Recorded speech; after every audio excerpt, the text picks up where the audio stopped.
Good luck at the countryside branch. I appreciate you so much. Trouble Busters!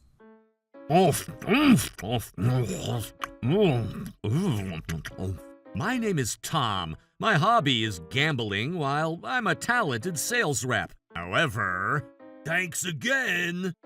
Kent, can you start getting contracts on your own? Look, Tom, I'm the CEO's son. I'm not any other ordinary people, and I'm the chosen one. Okay, let me say it so you can understand my point. I was born to be the successor of our CEO, and I'm a purebred. My life is on the easy mode. That's only within this small company, and the reality isn't going to be so easy. That's exactly it. Huh? You don't get it, do you? Good luck at the countryside branch.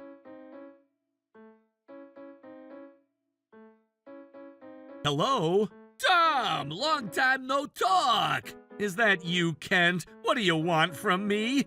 You have time right now, right? No, I don't. Why are you asking? I just reached out to you feeling bad that you probably don't have any work to do. Thank me. Not really. Oh, stop bluffing. I don't mind anymore, so you can come back here. Okay. I appreciate you so much. I've been waiting for this moment this past entire year. I'm not letting him get away with this. Trouble Busters!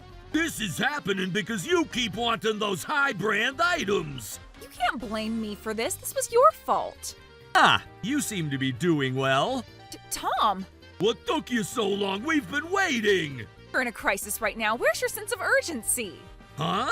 I'm telling you that we need you now. I don't mind approving it, so you'd be willing to come back now, right? We haven't even spoken to each other for a whole year. What made you reach out to me all of a sudden? Things are a bit different now that I'm the CEO. Tell me more about it. It started off small.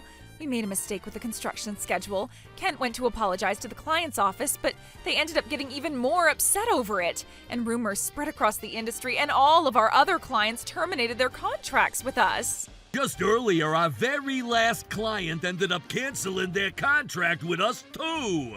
So, Tom, Our company is at stake, and that's why we need you now. This is an opportunity to rise and shine. You should be more than happy to come back. so please, Tom, I'm your fiance, and I know you're willing to help me out.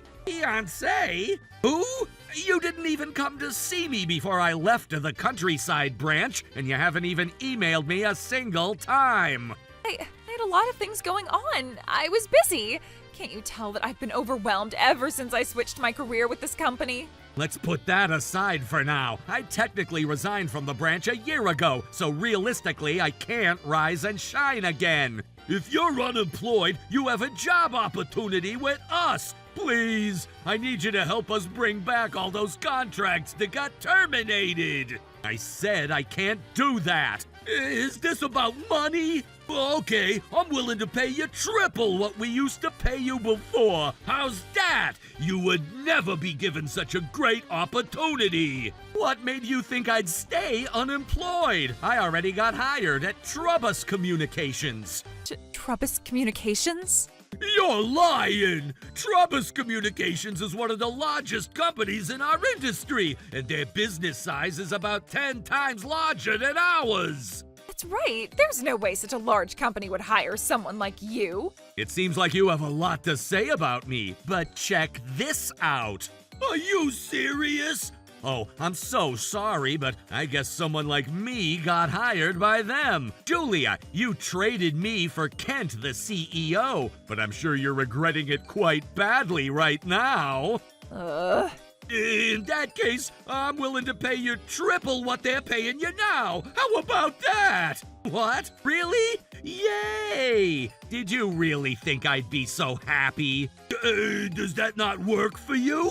More precisely, I still can't take that offer. Do you even realize how much I'm making right now? I make $8,000 a month right now. 8,000? If you're paying me triple, you'd have to pay me $24,000 a month. Is that something you can pay me? Can you give me a discount? Huh? 12, 6, no, actually, let me pay you $3,000. Why do I have to get paid at the exact same pay that I was getting here before? Can't you do math? No, I mean, think about all those times I've taken care of you. You should give me a discount on your salary as a token of apology. I only recall those times when I've taken care of you instead. I know you're holding grudges against me for what I've done to you in the past, but you're just trying to bluff. I know exactly what you're trying to do. If that's what you think, so be it. I don't care what you think of me because it won't change the fact that I won't be back to work here again. Oh, I'm sorry. My mouth just slipped. So please, I need you to help us out. For what it's worth, I don't mind being back together with you too, So what? Besides, you guys were cheating on me behind my back. I have absolutely no mercy for the two of you. Tom, you're misunderstanding. Kent and I aren't in a relationship. He's just my backup guy. That's right. We're just in a platonic relationship. There hasn't been a single day I've forgotten about you. Please trust me and help me. I don't intend to help you at all, and you don't have to hide the fact that you were cheating on me. What? I'm actually engaged to a kind girl who's the exact opposite of the type of woman who would end up cheating on me for the sake of the money that's being offered. What? Wait, who are you engaged with? Everyone, go ahead and come on in. Allison?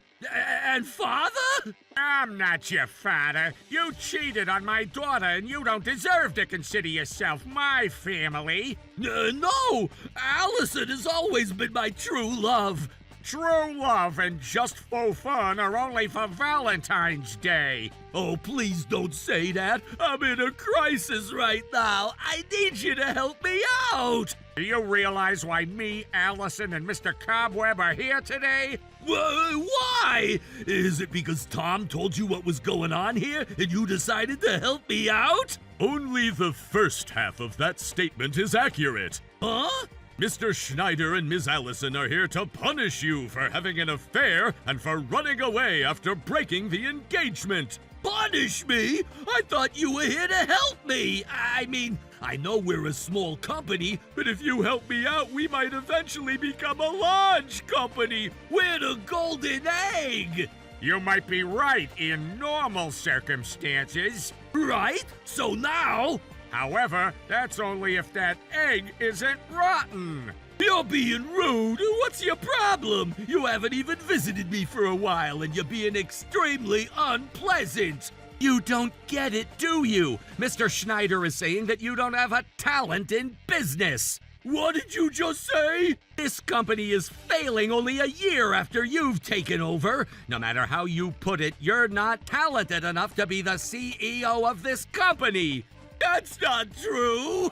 Yes, it is. What? I have a lot of personal grudges against you, but even putting that aside, I don't intend to conduct business with your company any longer. But it's only been a year since I became the CEO. I still have a lot of room to grow. Haven't you heard it all? What? You're quite famous in this industry at this point for committing bid rigging. Well? I'm assuming that the lady next to you has been your accomplice. I work for this company now, so I'm not affiliated. Unless the law determines you not to be affiliated. Who the heck are you? I'm an attorney. An attorney? Let's go back to the subject. Even from the consolidated cash flow figures your company has publicly disclosed, it's clearly on a downward trend. And no matter what efforts are made, it's evident that a recovery from this point will be extremely difficult. You might as well give up. You don't have a way out of this. That's not true. If only we get Tom back to work for our sales team again. That's not going to happen. Besides, even if I come back and work for your sales team, it's impossible to gain back the clients once we lose them.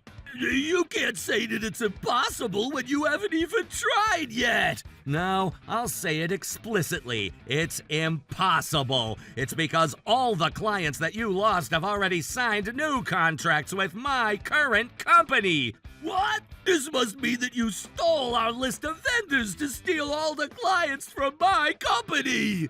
Why would I do that? I'm not like you. What? You probably thought I never knew, but you've been stealing from your employees' salaries ever since you became the CEO. You also thought that the company's funds personally belong to you, and you've been spending it for yourself, too. That has nothing to do with what we're talking about right now.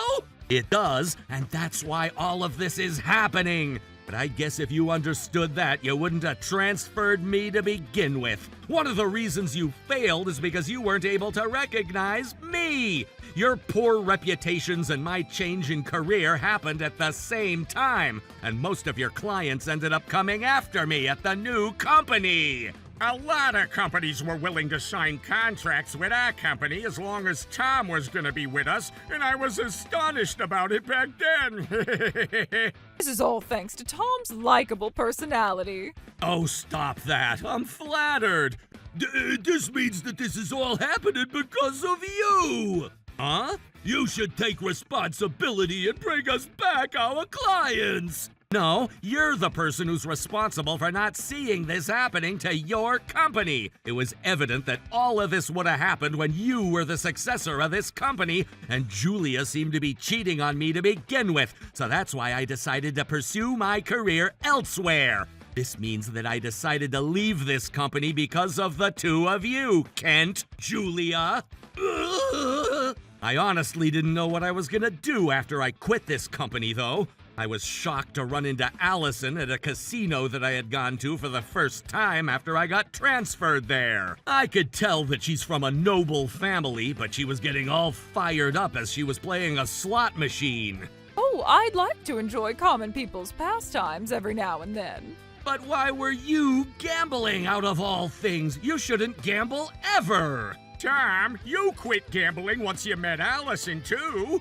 Of course I did. I can't tell Allison to quit gambling if I didn't quit. Stop being in a peaceful atmosphere. Let me remind you that I'm in a crisis right now. Huh? I mean, I'm extremely happy right now. Thank you so much for sending me away, Kent. You bastard. I could eat 3 bowls of rice watching your face. What's your problem? I feel bad for you, so let me torture you even more. What? That's enough. Stop this. Julia, you've been getting paid for being an accomplice of the bid rigging, right? Huh? Me? I was just getting some gift as a token of appreciation. And that's what makes it illegal. No, it's not, Mr. Cobweb. Yes, off I go. Bid rigging by a procurement agency staff can be sentenced to up to 5 years of imprisonment or a penalty of $25,000. $25K? Oh my. Unfortunately, it's true, and the person who is affiliated with such bid rigging, in this case Kent, can be sentenced to up to 5 years of imprisonment or a penalty of $50,000. Why am I getting punished double, Julia's? Also, stealing your company's salaries in addition to utilizing the company's funds is subject to being charged with embezzlement, so you may be looking at an added sentence of 10 years. What? But this is my company! Why would it be a crime to do whatever I want to do with this company? That's ridiculous! It's not ridiculous, so I'm going to continue. What? You have been aware that Ms. Julia had been in an engaged relationship with Mr. Tom, and yet you have committed adultery with her. Since Mr. Tom and Ms. Julia had been in a relationship for 10 years prior to the adultery, we will be having you liable for a settlement of $30,000. You gotta be kidding me! Wait, a $50,000 penalty and a $30,000 settlement and 10 years of imprisonment? Huh? What do I do, Julia? Oh, I don't know. I have to pay a $25K penalty too. Actually, Miss Julia, you will also be found liable to pay $30,000 for the adultery you've committed as well. What? But Kent's company is about to fail soon when I just started working here recently. I don't have any savings either. I can't afford to pay that much. Try your best and work as hard as you can. That's exactly why I decided to be with the CEO who's rich, so I didn't have to work at all. Hey, Tom, I'll break up with Kent. You should break up with that woman so we can get back together again. Is your bone marrow warm at all? You're such a rude guy. Hold on, Julia. Your boyfriend is in danger right now. Now is the time you should prove your true love. You can't possibly dump me at a time like this. Does love ever feed you? Does love ever pay for a nice house? I chose you over Tom only because you were the CEO. But you're not even going to be one as soon as this company goes out of business. To add, you're going to have a debt of $80K. I'd rather be with Tom than you since he makes $8,000 a month. You're the worst woman I've ever met. This is exactly why I loved Allison over you. How dare you compare me with your ex? I don't ever want to be with you again. Hey, Tom, I was manipulated to send you away and to have an affair with your girlfriend. It was all her fault. No, you were the one who brought up the whole idea of bid rigging and for us to have an affair behind Tom's back. That's not true. It was you. Cut it out. You guys are equally guilty. I don't have any intention to help either of you out at all. Oh, don't be like that, Tom. I'm just gonna... Huh? Dad? Where do you think you're going? Oh, just to regenerate my legal self. You're not going anywhere. How dare you? You must still be taking this as a joke. Dad, I thought you were retired. I got a call from my senior colleague. I couldn't let it just go. Your senior colleague? That's me. I didn't know you were junior-senior colleagues. You probably thought that you could rely on the government at the end, so I made sure I spoke with Mr. Schneider. How dare you? Why are you trying to corner me around like this? Is that how much you hate me? Allison, will you answer his question? I want you exterminated from this planet. What? Mr. Tucker, please kindly exterminate this pest. Did you just call me a pest? Kent, this is the result after I let you do whatever you want. This is all happening because of the lack of your talent as a business owner, so you better accept it. Dad, are you sure about this? You established this company on your own, and it's about to fail. I'd rather have this company fail than let you continue to do whatever you want. How dare you? Our employees will lose their jobs too. Are you sure about that? The only two who will be dumped out on the street will be you and that other woman. What? Why? Mr. Schneider decided to hire all of your employees at his group company. What about me? Huh? You're gonna hire me at one of your companies too, right? I have a bunch of penalties and settlements that I need to pay off. Mr. Cobweb? Yes, we have no mercy and we will be having you pay it all at once. What? Didn't you hear what I just said? Oh, please, please help me. Please, please, please. Goodbye, bastard. Oh my God! Why? Within the following month, Kent's company went out of business with a total negative asset of $760 million, in addition to the $30,000 settlement and the penalty of $38,000. Julia was liable for a $15,000 penalty and a $30,000 settlement. The two of them ended up with a criminal record, and neither of them was able to find a new job too easily. The two of them don't get along too well any longer, but they have no choice but to be roommates for the sake of their living situation. That's what I overheard, but I don't really care. As for me, I've been doing very well.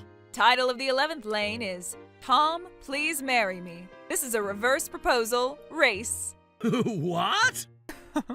What do you think? Of course, I'd be more than happy to. Allison reverse proposed to me at the most unexpected moment. Trouble Busters!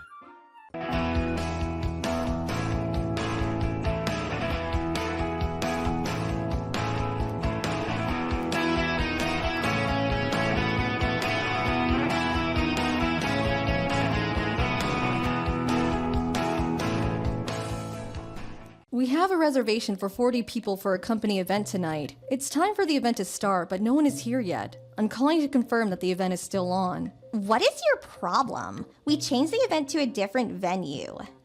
I can't believe that you're opening up your own high-end Japanese restaurant. Are you sure that you're making the right decision? I don't think that you're cut out to manage a restaurant. I don't want to see you failing. How could you be so cruel to me? Well, when we were working at a restaurant together, you were completely useless.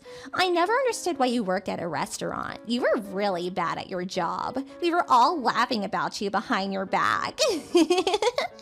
My name is Melanie, and I'm 40 years old. I've been married to my husband Alan for 15 years, and we have a 10-year-old son together, whose name is Todd. This is Nancy. Our kids go to the same school, and Nancy and I used to work at the same restaurant. I only hang out with her sometimes because our kids go to the same school, but I've never liked her. She's really mean. Nancy's father-in-law is a successful business person, and he recently handed over his company to his son, Ted, who is Nancy's husband. Because of this, Nancy seems to think that her family is better than everyone else's. I was getting ready to open up my new restaurant and was very excited. After my restaurant went into business, Nancy and a group of friends came to dine there. Melanie, congratulations on your new restaurant. I love it. And the food is delicious too. Do you really think so, or are you saying that to be polite? The food's not bad, but there are other restaurants just like this.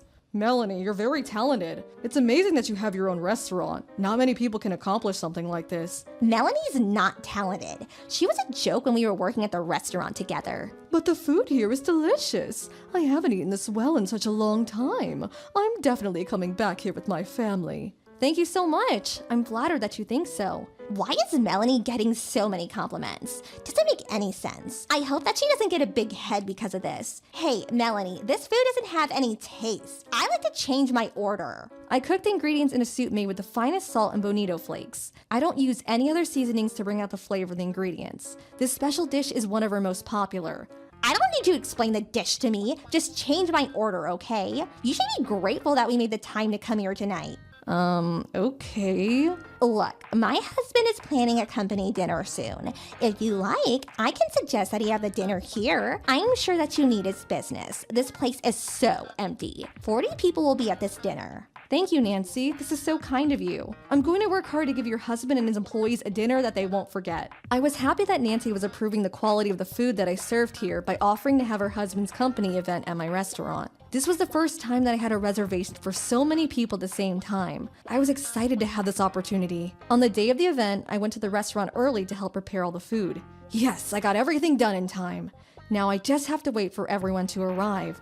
That's odd. It's already 15 minutes past the start time, but no one is here yet. I hope that Nancy didn't give me the wrong date and time. I decided to give Nancy a call. Hello? Melanie, how nice to hear from you. What's up? We have a reservation for 40 people for a company event tonight. It's time for the event to start, but no one is here yet. I'm calling to confirm that the event is still on. What is your problem? We changed the event to a different venue. What? Why didn't you tell me that? I already prepared all the food. What am I supposed to do now? We were in the mood for sushi tonight, so we decided to go elsewhere. I hope that you understand. Besides, I said it as a joke. I wasn't serious about holding a company event at your restaurant. Why would I pay a lot of money to eat mediocre food at your restaurant? Nancy, this isn't fair and you're being very unreasonable. I can't believe that you would play a prank like this on me.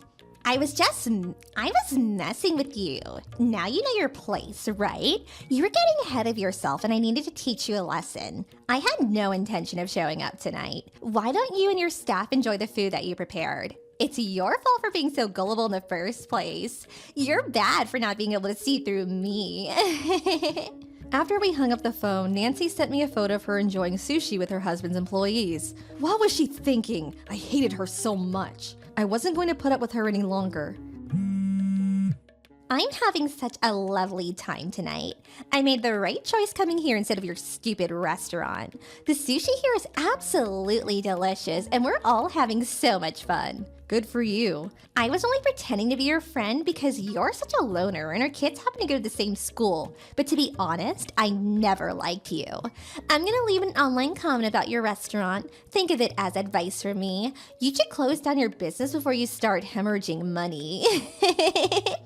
I checked the social media accounts of my restaurant. Nancy had left a rude and mean comment about my restaurant. I couldn't believe that this was happening to me. What did I do to deserve this kind of treatment from Nancy? I fell down onto my chair and began to cry. Hey Melanie, what's going on? I thought that you'd be busy with that company event. I came here to help. Thought that you'd need a hand. I don't know how helpful I can be. I'm here more for moral support. Helen, thanks so much. I'm glad that you're here. What's the matter, Melanie? What happened? I then told Alan about everything that had happened with Nancy. What the hell is wrong with Nancy? I never liked her superior attitude. You don't deserve this kind of treatment from her. What does she think she is? I'm not going to forgive her. No way! I hate her so much. But you don't have time to be upset. Trouble busters! Nancy's calling me again. What does she want now? I'm calling to see how you're doing. You must have so much time on your hands. Right now, we were just talking about you. What is there to talk about? I was telling everyone that we used to work at a restaurant together and that you were so ugly and shy that no one wanted you to serve them. I also told them that the rest of us had to do your job for you because you were so useless. Everyone was shocked when I told them that you just opened up your new restaurant. They were concerned but also thought that it was hilarious. Nancy, what do you have against me? What did I ever do to you? I'm trying to put you in your place because you just don't seem to get it. Your husband doesn't seem to make much money, so I'm sure that you felt the need to start your own business. But managing your own restaurant is not easy, and you just don't have the skills to do it. You need to get out before you start losing a lot of money and go into lots of debt. I'm trying to help you not ruin your life like that. I'd understand if you opened up a small shop for commoners, but we're talking about a high-end restaurant here. You simply don't have the means to manage such a restaurant. You're on speakerphone right now, and this is Melanie's husband Alan speaking. On what grounds are you assuming that Melanie and I are poor? I can sense that you two are complete losers, that's all. I mean, look at the way that you both dress. I can tell by interacting with Melanie that she's not rich like I am. I'm fairly certain that you don't make much money either. You should persuade Melanie to close down her restaurant before she makes a big fool out of herself. So you must be filthy rich then. In fact, I am. My husband's family owns a large enterprise. We're loaded. I'm married to a successful CEO. But that doesn't mean that I'm a housewife. I still work at the restaurant that Melanie used to work for. The people at the restaurant value me so much that they won't let me quit even if I wanted to. Melanie quit the restaurant as soon as she got married, and that says something about her. Did you hear the news about the CEO of Big Japan having an affair with one of his employees? Is that your husband, by the way? And is it true that you found him and his lover going at it? I don't know what you're talking about, and where would you hear something like that? More importantly, do you think that it is acceptable for the wife of the CEO of Big Japan to write slander about my wife's restaurants and also make a fake reservation, wasting food for 40 people? What does that have to do with anything? Where do you get all this information from? I wonder what your husband would think when he finds out about what you did. How do you know my husband? After that, Alan flew into a rage. What you did to Melanie is unacceptable and you need to apologize to her ASAP. If you don't, I'm going to cancel all our contracts with your husband's company. What in the world are you talking about? Explain it to me. I'm the CEO of Travis World. I'm going to cancel all of our existing contracts with Big Japan. Travas World? You've got to be kidding. There's no way that. How is that even possible? Your company owns that huge shopping mall in the center of town. That's right. So this means that Melanie's the wife of the CEO of Travas World? This is unbelievable. It can't be true, can it? It's true. There's no point in lying about something like this, and I won't forgive you for mistreating her. Melanie, why didn't you say anything? Do you know that it's illegal to cancel a reservation without notifying the other party? Melanie has the right to sue you for what you did to her. And in your case, you did this out of spite, meaning that the punishment is going to be heavier. You could go to jail or be ordered to pay a heavy fine. You do understand that, don't you? Jail? Why would I need to go to jail for something like this? It was only a petty squabble between two friends. Please don't make such a big deal out of this. I'm sure that what you heard from Melanie was an exaggerated version. It was just a harmless joke. It's too late to make any excuses. I was listening to everything that you said to Melanie earlier, and you were absolutely cruel to her. I recorded the whole thing, so you can't deny it. I'm going to use it as evidence when I notify the police. I also have a go-to lawyer, so you can't get away with this. Look, I'll pay the cancellation fees in full, so please forgive me. I mean, Melanie and I are friends. There's no way that she would take this to court. Melanie never considered you her friend. She was only being polite because our kids go to the same school. We'll be seeing you in court. I was so glad to have Alan by my side. He was such a caring and kind husband. At that moment, I fell more in love with him and respected him even more. I recently found out that Nancy's married to the CEO of Big Japan. Her husband's company rents out 3 store spaces in my mall. But then, one of the employees found out that the CEO of Big Japan was having an affair with one of his employees. I see. I'm not comfortable working with someone that betrays their marriage partner like that. Anyway, Nancy found out about the affair as well, and she made a huge scene at one of her husband's stores inside the mall. Nancy physically attacked her husband's lover in public. I can imagine Nancy doing something like that. Anyway, someone must have called the police. They stopped the fight and questioned Nancy. She looks like a monster, like this. You should see yourself in the mirror right now. I'm going to have nightmares about Nancy tonight. Sorry, I didn't mean to scare you. Nancy truly is a monster, though. The things that she will do to get her way, unbelievable. I totally agree with you. The other customers at the mall were shocked and we got complaints about Nancy after she attacked her husband's lover in public. Some of the customers told us that they didn't want that shop in our mall anymore. They weren't happy about the fight that took place there. I spoke to Nancy's husband after the fight took place and warned him that we would have no choice but to cancel our contract with them if any more issues arose.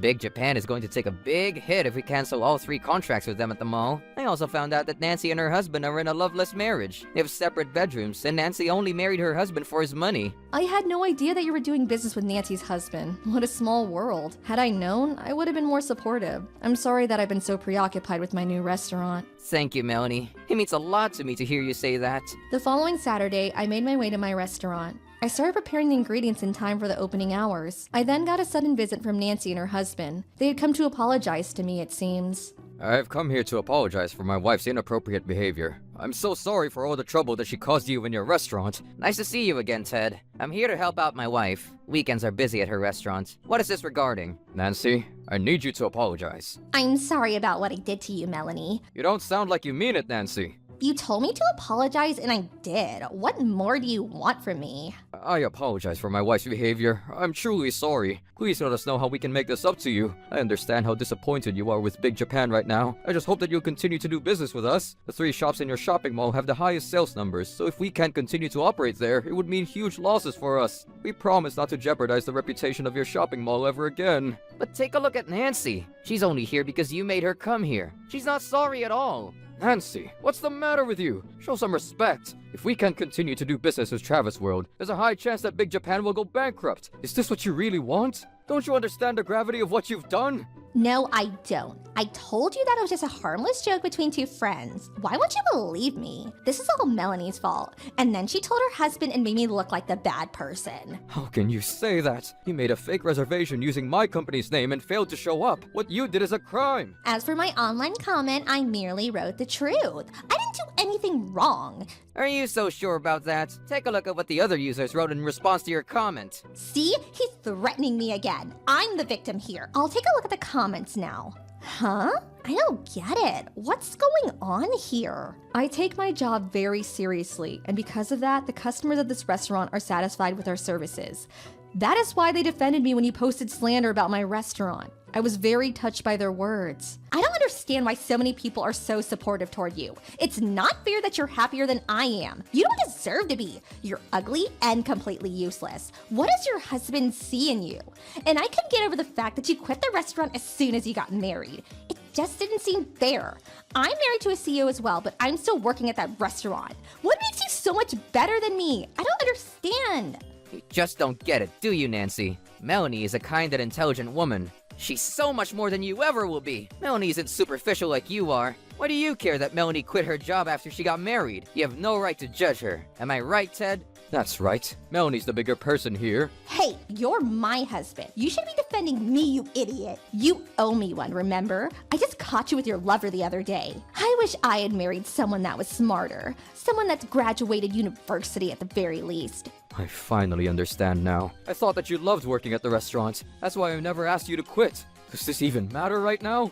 You're a shitty husband, you know that? I should have never married a loser like you. I totally regret it now. I wish I could start all over again. Why are you trying to blame this on your husband? Take responsibility for what you did. Your husband works hard and you should respect him for it. If you had been more supportive, he may not have cheated on you. What do you know about my marriage? Stop being so condescending. I was pleasantly surprised when I bumped into Alan at our children's school. I want him to realize that he should be with someone like me and not you. That's why I was trying to get Melanie out of the way. You're not making any sense and you're being very selfish. I'm not going to forgive you. It's not fair that you get to open your own restaurant and also have the perfect marriage. You don't deserve to be happy. That's why I've been trying to make things hell for you. I was jealous, okay? I mean, I'm more beautiful than you and I have more friends. Why would Alan want to stay married to someone dull like you? It just doesn't make sense. If anyone should own a high-end restaurant, it should be me and not you. You're too greedy. That's why you need to be punished. I didn't do anything wrong. I just worked really hard for my own happiness. Well, I'm not apologizing to you anymore. This is all Melanie's fault and I want this restaurant to close down. What are you doing? Stop that! Nancy, stop! What the hell is wrong with this woman? She's delusional! She and her husband are going to pay for this! Yes, the police have arrived! This way, please! What's going on? What are they doing? Why am I the one getting arrested? This is so unfair. Ted, do something about this. Melanie, tell them that we were just arguing and nothing more. We're friends, aren't we? No, we're not friends, and you need to pay for what you did. Nancy was arrested and Alan canceled all 3 contracts with Big Japan. But after Ted moved his restaurants to a new place, the location was so bad that he hardly had any customers. Just as Ted predicted, it looked like it was only a matter of time before Big Japan went bankrupt. As for the food that I prepared for the 40 people that never showed up, Alan and I vacuum packaged them and put them in the freezer. We were going to hand these out as free samples to customers of the shopping mall. If they like my food, they may end up coming to my restaurant for a meal. The people that had a taste of my food quickly became fans and my restaurant business picked up fast. I heard that Nancy and her husband got divorced. Yes, I saw that coming. Nancy and her husband had a son together, but he was sent to live with Nancy's parents. Nancy's parents were furious when they found out about what she had done to me and kicked her out of the family. They took custody of their grandson and forbade her from seeing him. Nancy lost her family and friends because of what she did, and she now lives a very lonely and poor life. Hey, let's forget about Nancy. She's a waste of our time. My restaurant business was doing very well, and I was really busy. I was so grateful for the support of Alan and our son Todd. I couldn't have done all this without them. I want to live with my parents. I don't want you here living with us.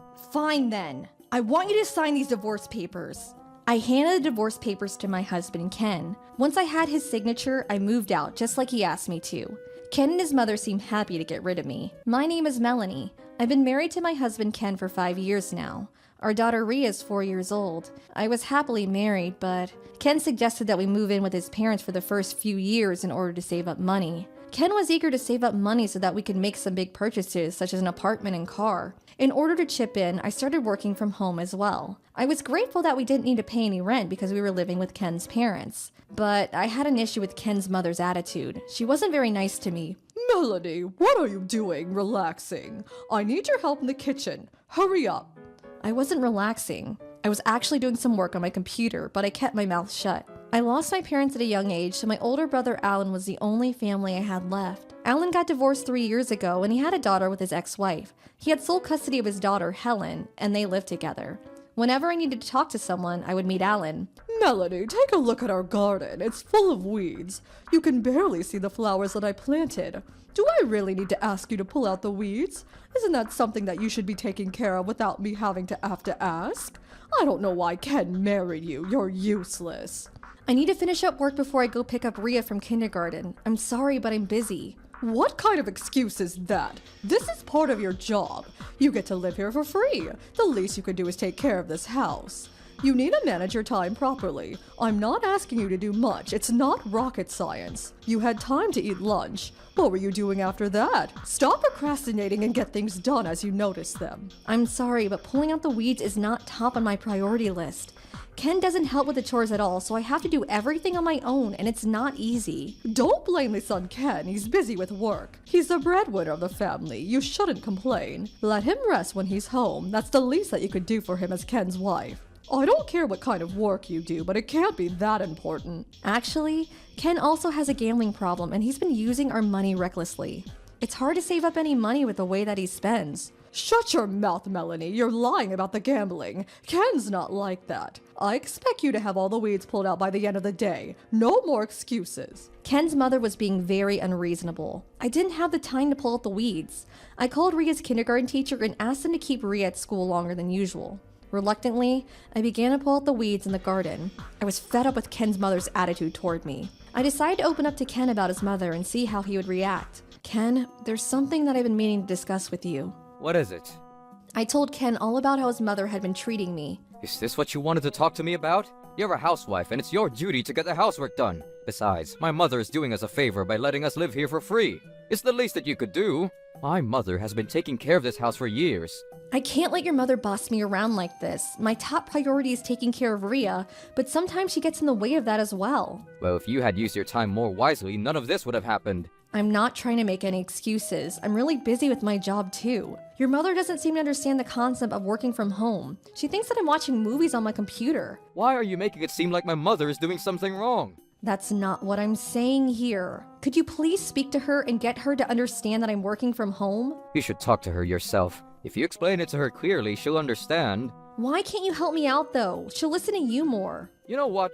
I've had enough. I want to live with my parents. I don't want you living here with us. Doesn't Ken understand that I make a decent living and that he can't live without my earnings? I was shocked by Ken's words. To be honest, my love for Ken was starting to fade. He favored his mother over me, and I was angry with him for that. But I couldn't get a divorce. I didn't want Ria to grow up with divorced parents. One morning on a weekend, I was preparing breakfast for the whole family. How long is it going to take you to make breakfast? How much longer do we have to wait? If it's going to take you this long, you should have woken up earlier and gotten an early start. I expect breakfast to be on the table by the time I get up every morning.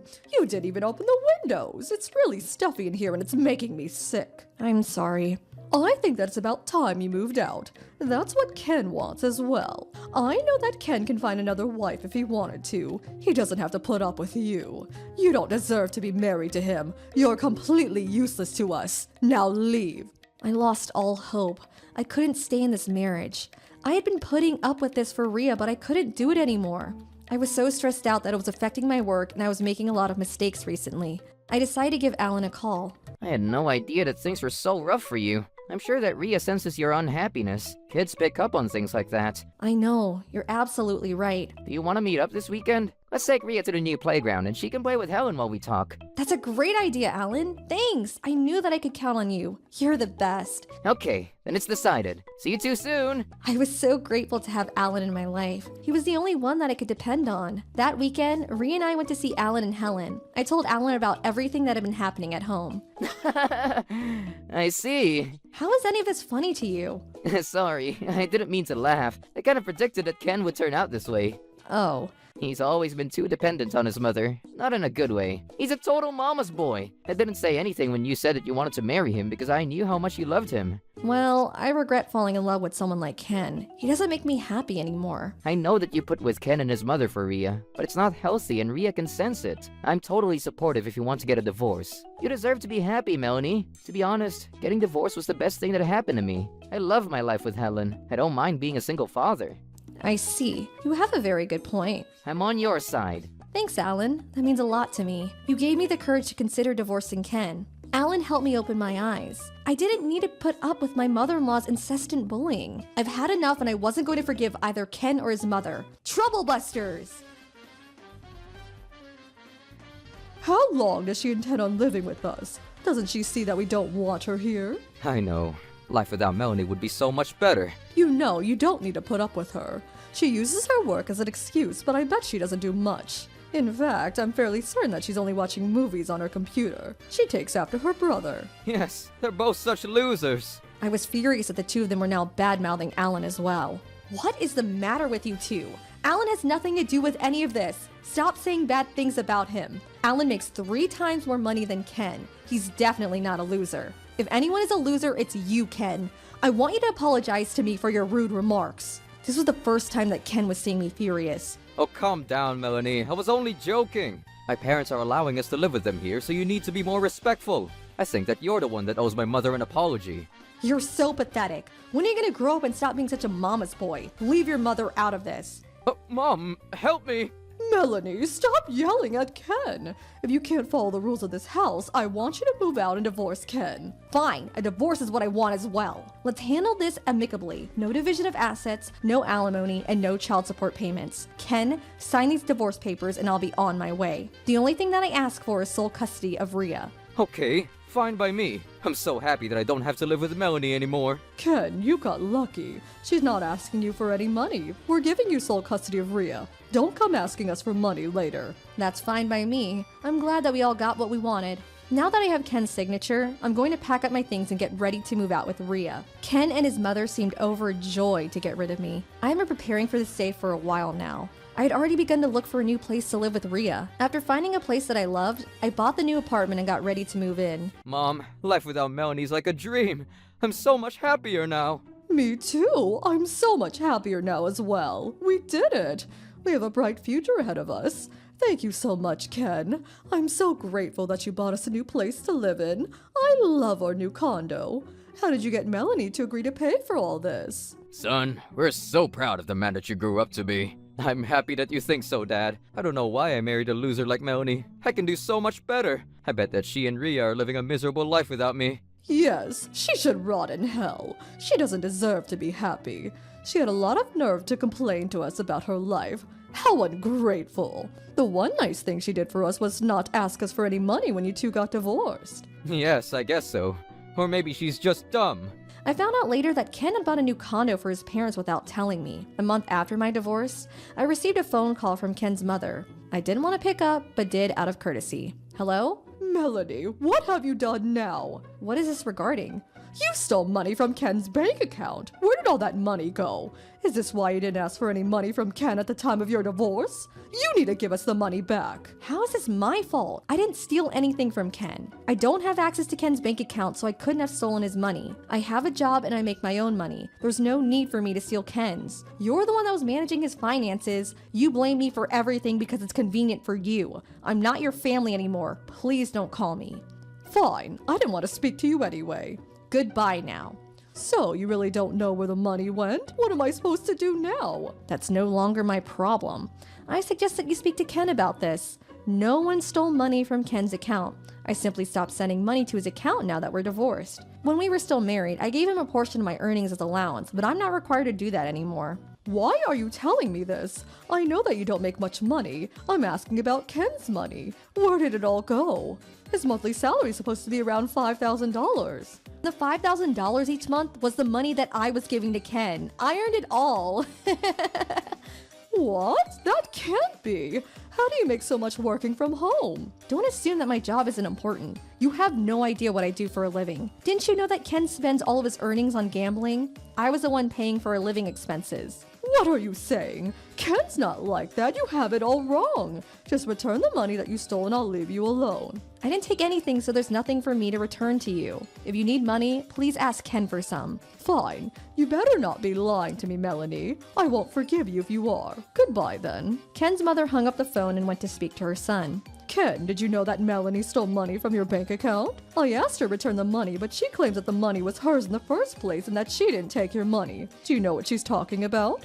Yes, Melanie's telling the truth. The $5,000 payment each month was coming from her salary. I've been saving up that money to purchase this condo and pay for the mortgage. I still have that bank account, and I'm pretty sure that Melanie's still sending me those payments. I'm confused. What is going on here? Melanie was sending you $5,000 a month, right? How does she earn so much money?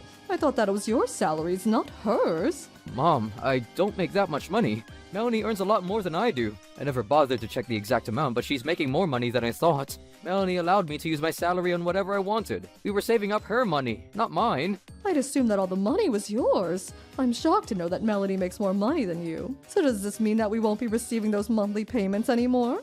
Why do you know so much about the money in my bank account? After you two moved into my house, I suggested to Melanie that I manage your bank accounts. Wait, but you didn't spend the money in that account, right? My life savings are in that account. Wait, I didn't know that.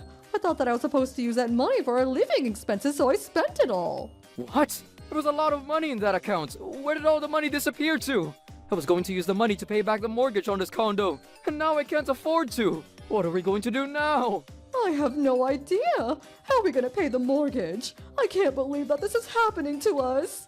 Oh, this can't be good. What did you spend the money on anyway? What were you thinking? I didn't know that money was for the mortgage. You should have told me this. You knew that the money belonged to me. Why would you go out of your way to spend it all? You're crazy. This isn't my fault. Stop blaming me. You understand what this means, right? We're going to get evicted. We'll have no place to live. What are you going to do about this? We're totally screwed. The following day, Ken's mother called me again. Melanie, I had no idea that you were making so much money. We can't go on living without the money that you were giving Ken each month. This is all your fault. You need to fix this. You tricked Ken and I when you filed for a divorce. You need to continue making those monthly payments to Ken. What? What do you do for a living anyway? How do you make so much money? Your job better not be illegal. If it is, I'm going to sue you for deceiving Ken. You're not making any sense. Alan is a writer and he taught me how to write for a living as well. One of his publishers read my blog and loved it. They turned my blog into a book and movie. That's why I was able to give Ken some of my money. If you don't believe me, you can look me up on the internet. You're the author of Trouble Busters? It's really famous. I don't believe it. Why didn't you say anything about this? I had no idea that you were famous. Had I known, I have taken better care of you. I apologize for the way that I treated you in the past. I promise to make it up to you, so will you move back in with us? No thank you. I'd rather die. I'm no longer part of your family. Please leave me alone. If you're not going to help us out, I'm going to take Ria away from you. Is that a threat? If you try to threaten me, I'm going to report it to the police. It seemed that Ria overheard my phone conversation with Ken's mother and she started to scream. I hate Grandma. I'm not gonna go live with her again. She's a monster and a big bully. Don't call us anymore. I don't think of you as my grandma anymore. Ria, calm down. I'm not going to let your grandmother take you from me. I had no idea that Ria felt this way about me. I'm so hurt. Ria, I'm so sorry. Will you give me another chance to be a good grandmother to you? I'm sure that it's not easy for your mother to raise you on her own. I can help her raise you. If you two move back in with us, I'll pick up Ria from kindergarten every day. Melanie, I miss your cooking. Please move back in. I can't go on living without the two of you in my life. Please. You're the one that kicked us out in the first place. You're only after my money. You're a bitch and I'm fed up with you. Stay out of my life. I then hung up the phone on her and blocked her number so that she couldn't call me anymore. Because Ken and his parents couldn't pay the mortgage, they were evicted. I found out later that Ken had purchased a room in the same condo as I. What a coincidence. I was glad that I never bumped into them by accident. Normally, a spouse got half of the assets of their spouse, but I had hired a divorce lawyer to make sure that Ken couldn't take any of my assets. Ken doesn't seem to be aware of that. If he hadn't been so preoccupied with gambling, he may have realized that he shouldn't have signed the documents that my lawyer had prepared. Ken needed to learn to manage his own finances. Ken and his parents moved into a shabby old apartment and were forced to live a frugal life. Ken's parents were too old to work, so Ken had to get several jobs to make a living. One day, Ken was caught stealing vegetables from a nearby farm and was arrested. Ken had sunk so low. As for me, I was busy with work. I was working on a new series that was going to be aired on television. Now that I no longer need to deal with Ken and his parents, I can concentrate on my work and raising Ria. Yes, I'm done! I'm so excited to go overseas with Ria for the summer holidays. I'm glad that we get to go together, Melanie. His vacation is well deserved after what you went through with Ken and his parents. I'm pregnant. Great! Let's raise our child together then. What? It's not your child. What? Someone else got me pregnant. You're going to raise it. You better listen to me. I'm sure you're not going to break up with me anyway. What? Megan, you need to clean up just a little bit around the house. What? Why? It's not that big of a deal. No one's getting hurt. I mean, sure, no one gets hurt, but I don't like it. I come home and there's just stuff scattered all over the house. Ugh. So annoying. My name is Alan. I work at a TV production company. I'm always busy and I'm always late coming home, but I love the job and it's not a pain. But the problem is my house. Oh, I'm heading out. You have fun. What? Again? You dress completely different and you're wearing different makeup too. You're always out at night. Where are you going? It's got nothing to do with you. If you keep talking and nagging at me, I'm going to tell my dad. You don't know how many people have disappeared because of my dad. Even though you're my husband, you're no exception. Whoa, what the hell are you gonna tell him? You're such a pansy, being afraid just because I bring up my dad. I don't want to be with you, so I'm not going to clean up, and I'm going to change the way I put on my makeup and my clothes. That's why I want to go out at night. Hey, bye. Damn it. Alan, it's me. Oh, good morning, sir. How are you doing? I'm doing great, sir. Thanks to you. I'm able to be part of a wonderful TV program, and every day is a blessing. Great. I'm glad you're having fun, but make sure you take care of the house, too. Huh? The house, sir? You're slow sometimes. I want a child. Oh, I see. I want to hold Megan's child in my arms. So come on, get to it. Sure. You don't have any plans? Yeah, I don't think we can really plan this. She wants kids, so I don't think it's impossible, but... I mean, just hurry up, okay? Make me a grandpa. I'll work on it. Great! I worked as usual, and then on my way home... Huh? Sir, please, stop here! I happened to see Megan walk into a hotel with a young man. What the hell is going on? I don't know. I was just a little confused is all. Nothing happened. Who cares? I'm going home. Wait, hang on! It's just once. I was stressed out. That is not a good answer. You're having an affair! You're so annoying. Shut up. Having an affair isn't even rare nowadays. I won't do it anymore. Please forgive me. What the hell is that? Who cares, man? I said I won't do it again, so get off my case. It's the way you're saying it.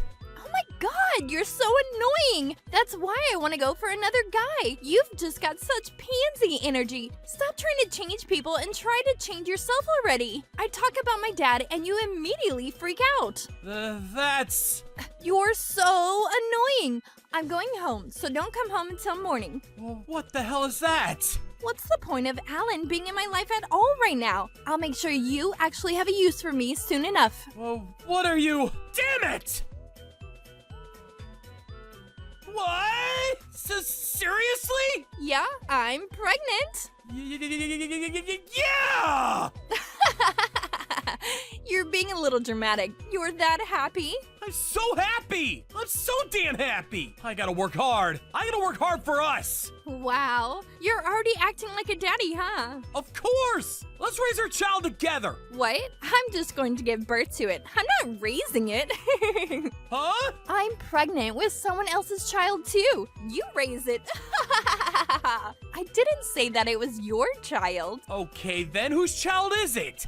It's someone else's child. I just look at a child as a pet in status. They're cute, so I want one. But I don't want to do anything that's tiring, you know? I just want to be the kind of lady that comes by sometimes. My boyfriend says he doesn't want to deal with the kids right now either, so I feel bad for him, you know? So yeah, you take care of it. I'm just gonna be clear, but you understand how shitty you sound, right? Yeah, a little. But I want to play, so I don't want to do things that are tiring, you know? Can't be helped. You have no guilt for making me try to raise a different person's child either. Of course I do, but don't worry. My daddy will pay for everything that the child needs. I'll even pay some from my own pockets. It's just allowance for my daddy, though. You can feel free to sleep with other women, too. I'm kind enough to accept that. Yeah, I don't get it. Are you really a human? You're just being tough because of my mistake, but you're not going to break up with me anyway. Huh? No, we're done. What? You better stop mocking people already. You should write down what you just said and read it out loud. You'll understand how horrible and gross and disgusting you are. What is that attitude? You understand what kind of situation you're in. Your work and this apartment. You're going to lose everything if you divorce me. Everything you've accomplished at work, gone with one sentence from me. You're gonna regret losing your job. What? Why would I lose everything? Whose husband are you? I'm the husband of the president's only daughter, but so what? You're gonna play tough, huh? Of course I am. Why would I raise some random man's child? I'm trying to negotiate too. That's not called negotiating, Megan. We're getting a divorce and there's no negotiation. Your child, your partner, your problem. I see you're okay with losing everything. Okay then, I'll take everything from you just as you wish. Your father really does love you, but he's not like you. He has common sense. I'm sure if he hears this, he won't forgive you either. He might even kick you out of the family and cut ties with you. I see. Okay, sure. Get out. Yeah, you don't have to tell me twice. I'm not going to get a divorce. You are. I'm going to the courts if I have to. Yeah, good luck. Huh. I'm positive you're going to be asking to raise this child eventually. I know it. That's how our war started. This was the first time I completely went against her, but this was not okay. I'm gonna report everything to her father right away. That I can't continue this. So yeah. Don't lie! I'm not lying, sir! You're gonna be making babies with her and then run away once she's actually pregnant? That's not what's happening, sir! Just like I said, it's not my child. It's some random man's child. She would never do such a thing. She was just crying on the phone saying that you wouldn't help her raise the child and that you were getting a divorce because you wanted her to raise the child all on her own. That's not true. Not one bit. You can just test the child and figure it out on your own. That's the easiest way. DNA? You're suggesting that I doubt my daughter? How can I do that? But as long as we're not in agreement, we need to figure out who's lying. And I think we should run the DNA test to make it clear. I'm done, Ellen.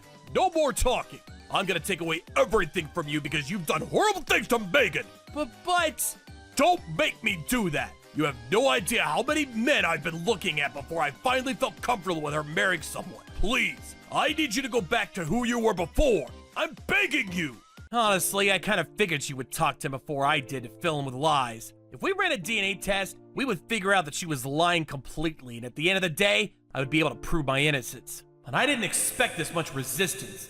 I couldn't have imagined he would just trust her like this.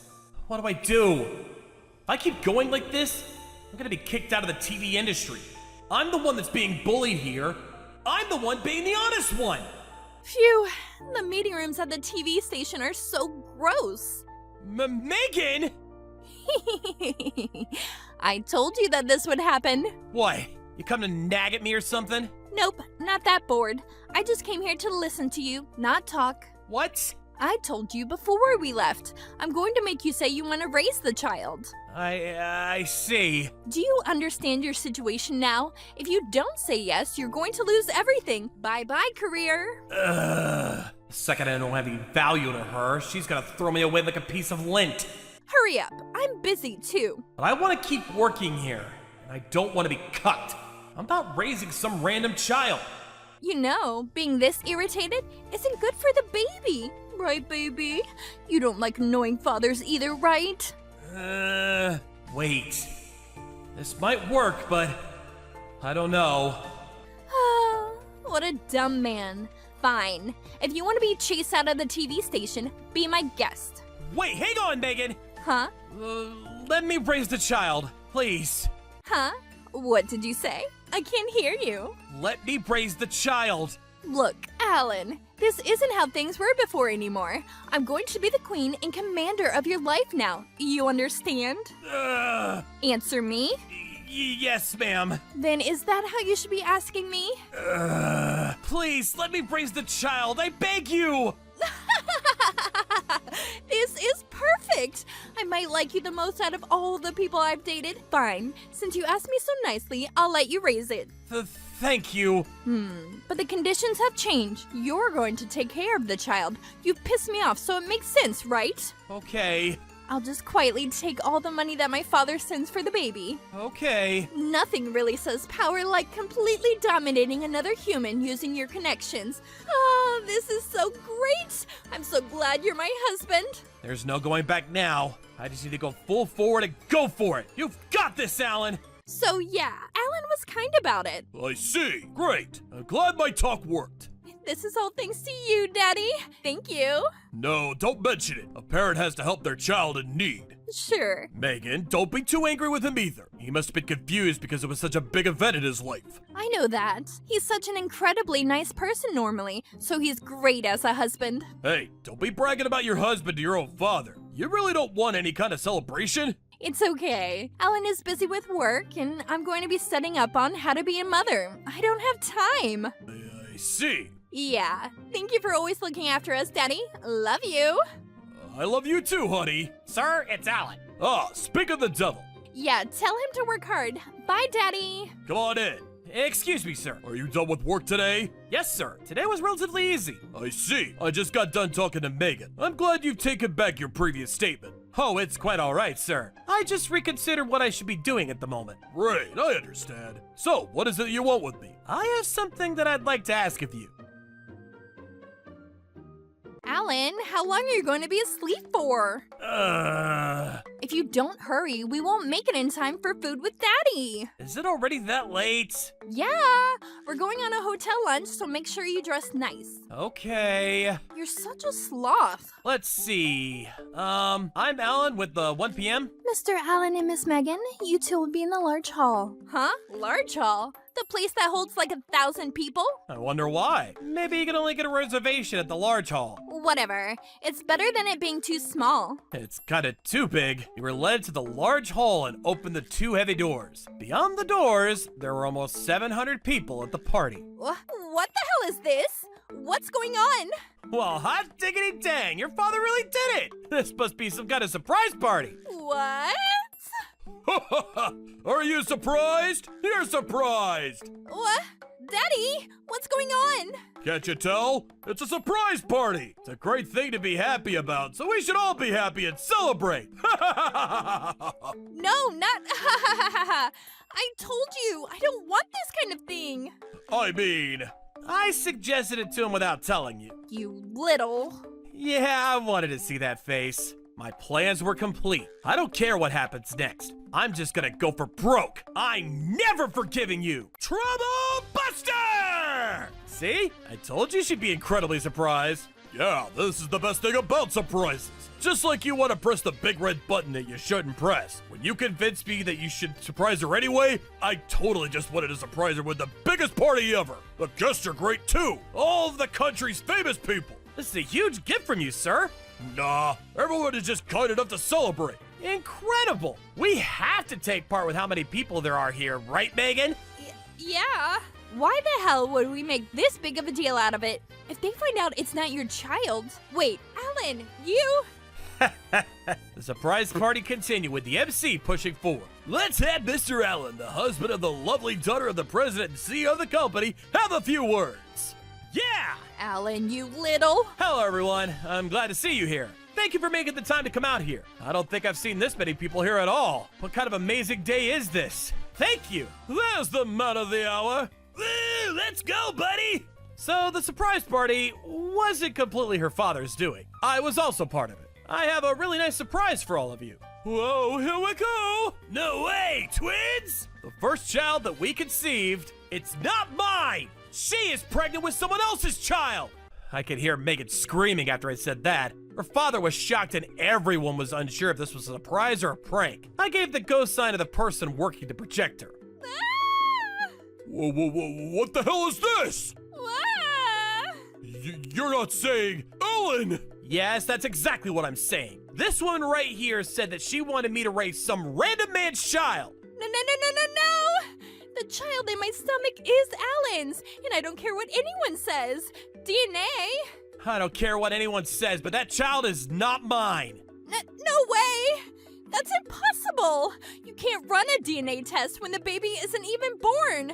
Actually, you can find some DNA from the pregnant mother. It's simple after that. How dare you do that without my permission? You're horrible! Not worse than trying to get someone to raise someone else's child. I'm sorry for you, sir, and I'm sorry for everyone else that had to take part in this. I know how much he loves his daughter. I understand how much you want to trust her, too. It is pretty messed up for someone to abandon their wife after making them pregnant. You're completely right, sir, if that were true. However, you wouldn't trust me, and it was either being cucked or losing my job. I was between a rock and a hard place, so I figured I'd do what I can to make my case. I will accept any punishment going forward. I'm so sorry for this. There was murmuring all over from the crowd. This should be enough for me to not have to raise another man's child, but I'm not sure I'm gonna lose my job.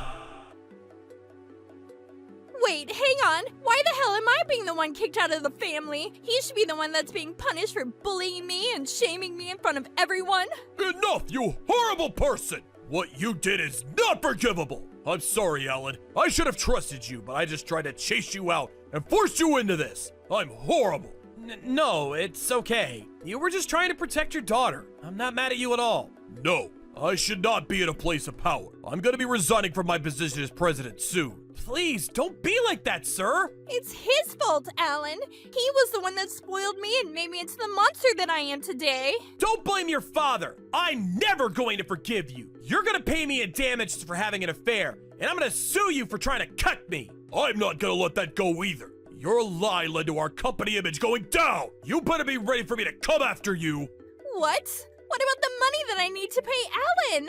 I'm literally gonna prosecute you. You think I'm gonna help you out? Get out of my sight! Don't ever let me see you again!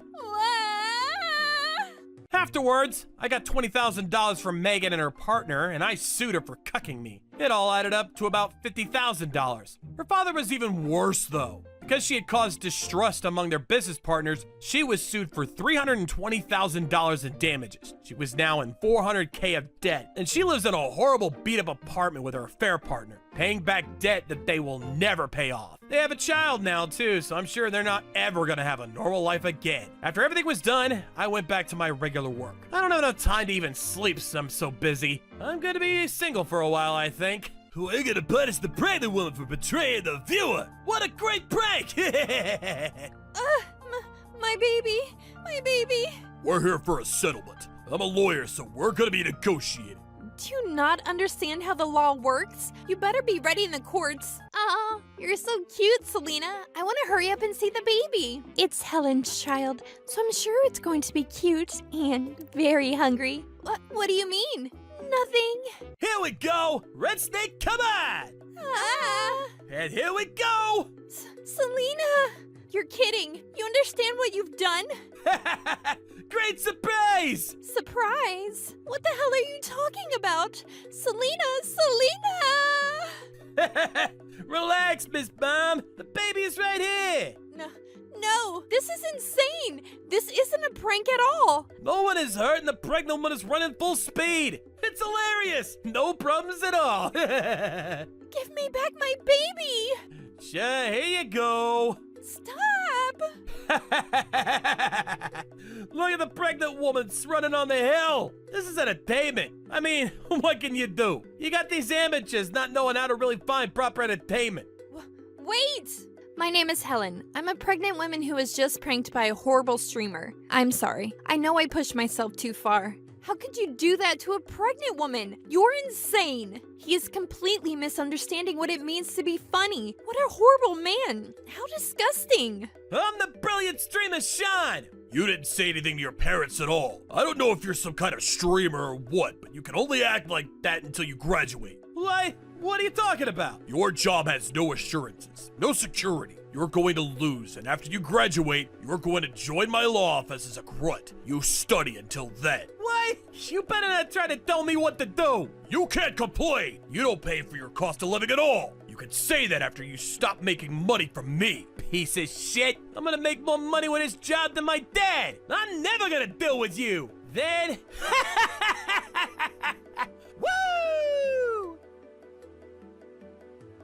What? Only 50K plays? Damn it, what the hell? That video had everything to blow up. I guess it's not enough. Whatever, time to push for something a little more extreme. But it looks like the pregnant woman series is really working. Or maybe they're bored of it. But whatever, I'm going for it. You bitchy pregnant woman! That video yesterday didn't go crazy at all! You better do something about it! You're that weirdo from yesterday. Answer my question! I said you better pay for it! Why the hell do I have to do that? Get away from me! No! That's not possible! You're gonna be punished for betraying the viewers! Whoa, where are you going? Save me! Help! Stop screaming! Yeah! Someone! Perfect prank! A surprise face, a tear in your eyes. It's all perfect. Thanks for the perfect reaction, pregnant lady. Wait, did your water break? This is so rare. Come on, give me a comment. What do you think about your water breaking? Hey, answer me. My baby, please, get an ambulance. Later. Right now, I'm interviewing you. Hurry up and answer me. I'm not gonna call an ambulance. Help me. Save me. Shut up when you're screaming, you dumb bitch! Someone has collapsed! He did it! Damn it! This is the perfect content. I'm like 80% done. If the views are low, I'm coming again. I'll come again, even if it's good, though. Bye, pregnant lady. Are you okay? We're calling the ambulance now. You're okay. My baby. I lost consciousness and was taken straight to the hospital. When I came to, Alan was bawling at my bed. I'm so happy. I'm so glad. Alan, you came. Of course I did. Helen, the baby was okay. Oh, good. I'm glad. I'm so glad both of you were okay. What about that guy that knocked me over? Did he get caught? Someone who saved you chased after him, but he got away. I see. I'm gonna catch him. No matter what happens, I'm gonna catch the guy that hurt you and our child. Excuse me. Yo, hello again. Who the hell are you guys? It's this guy. That younger guy right there shoved me. I know. If I didn't know, I wouldn't have come to this rotten, dirty hospital. What the hell are you? Excuse me. I'm Kevin, Sean's father. I'm a lawyer. A lawyer? Let me be straightforward. I'm a lawyer, so we're gonna settle this out of court. What? Screw you! We're not settling! I don't accept! I was threatened at knife point, shoved off the stairs, and then my water broke. But the baby was fine, right? Then who cares? Shut up, idiot! Sir, I'm sorry, but the moment a lawyer enters the picture, I can force a settlement. What the hell is that?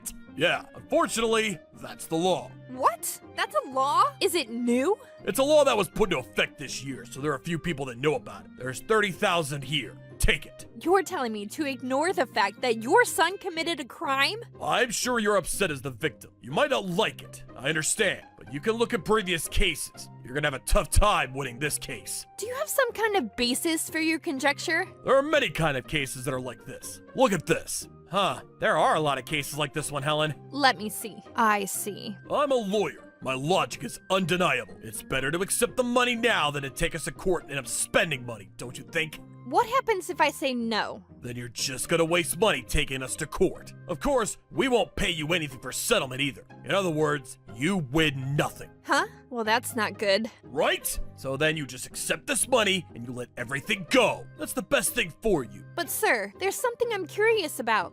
What is that? What if I still want to take you to court? That's not possible. Why is that? You can't have a court case like this. The judge is busy too. Have you seen the first-rate director take the script from a new writer? No. That means that the moment your case is thrown out, it's over.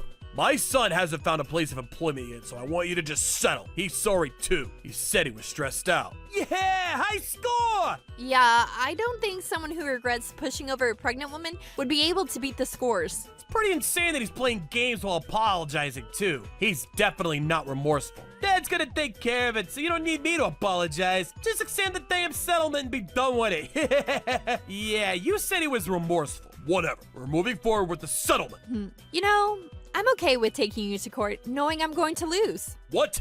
Are you stupid? I said you're going to lose. The courts will not accept it because you're bringing a losing case. I've already taken care of it. How so? They've all already closed the course because I said so. You can do that? When you're as good as me, you can do pretty much anything. I see. I didn't know you could do that. Maybe I'm just not studious enough. I'm a professional legal expert. You're an amateur. I wouldn't expect you to understand. I don't think that courts do that, though. Something doesn't add up, and I'm going to move forward with taking you to court. I said you can't do that! I'm busy too, but I'm making time to make a settlement with you. Let me check and see if I can. You can confirm with me, and the reply is you absolutely can't. Okay, sure. Alan, go make the call. Okay. No! You're not gonna call! Sean, block the door! Don't let him through! What the hell? What's wrong with this guy? Are you sure you can do that? Lawyers can! Hey, Dad, why are you struggling? Thought it was gonna be over in like 5 minutes. Shut up! Don't talk! Don't whine! Idiots are not necessary in this world, but some idiots are better than others. Idiots who keep their mouth shut are 100 times better than idiots who open their mouths. You need to understand that already. And hurry up, man! I'm already trying to work on my next project. Okay, sure, let's do this. I have 50K here. That's enough, right? You and your child are both healthy. You get 50K. That's a year's pay for some people. Not a bad story, right? It's not about the money. It's about the emotional trauma. I don't want that kind of money. I don't feel better. Me neither. Talk about bad juju. I don't care about juju.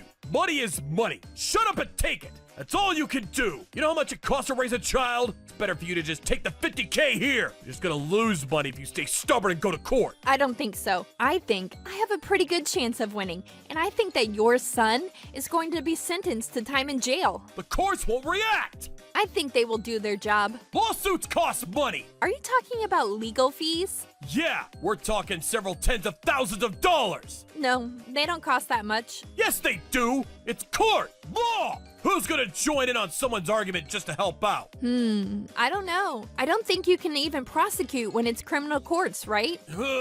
If I go to the police, then the state will prosecute you and your son for me. I don't have to pay a dime. I don't talk to a lawyer, so there are no legal fees either. What is that? You know I'm right.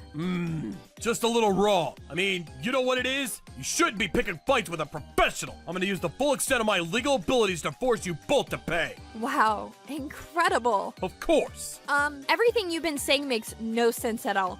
It's all wrong. You don't know law and you call yourself a lawyer? You better be ready in court, asshole. What? Sorry, I'm late to introduce myself. I'm a lawyer at Trubus Legal Firm. My name is Helen. The two immediately started losing color in their face. I was okay with just going after Sean, the idiot, but I need to take both of these pricks down. I'm never going to forgive them for this. Troublebusters. Oh, you're a lawyer too. That's a little rotten of you to keep that from me, don't you think? I don't know who's rotten at all, but you do realize that you were lying and abusing your position as a lawyer to bully us into listening. What? I don't think I said any lies.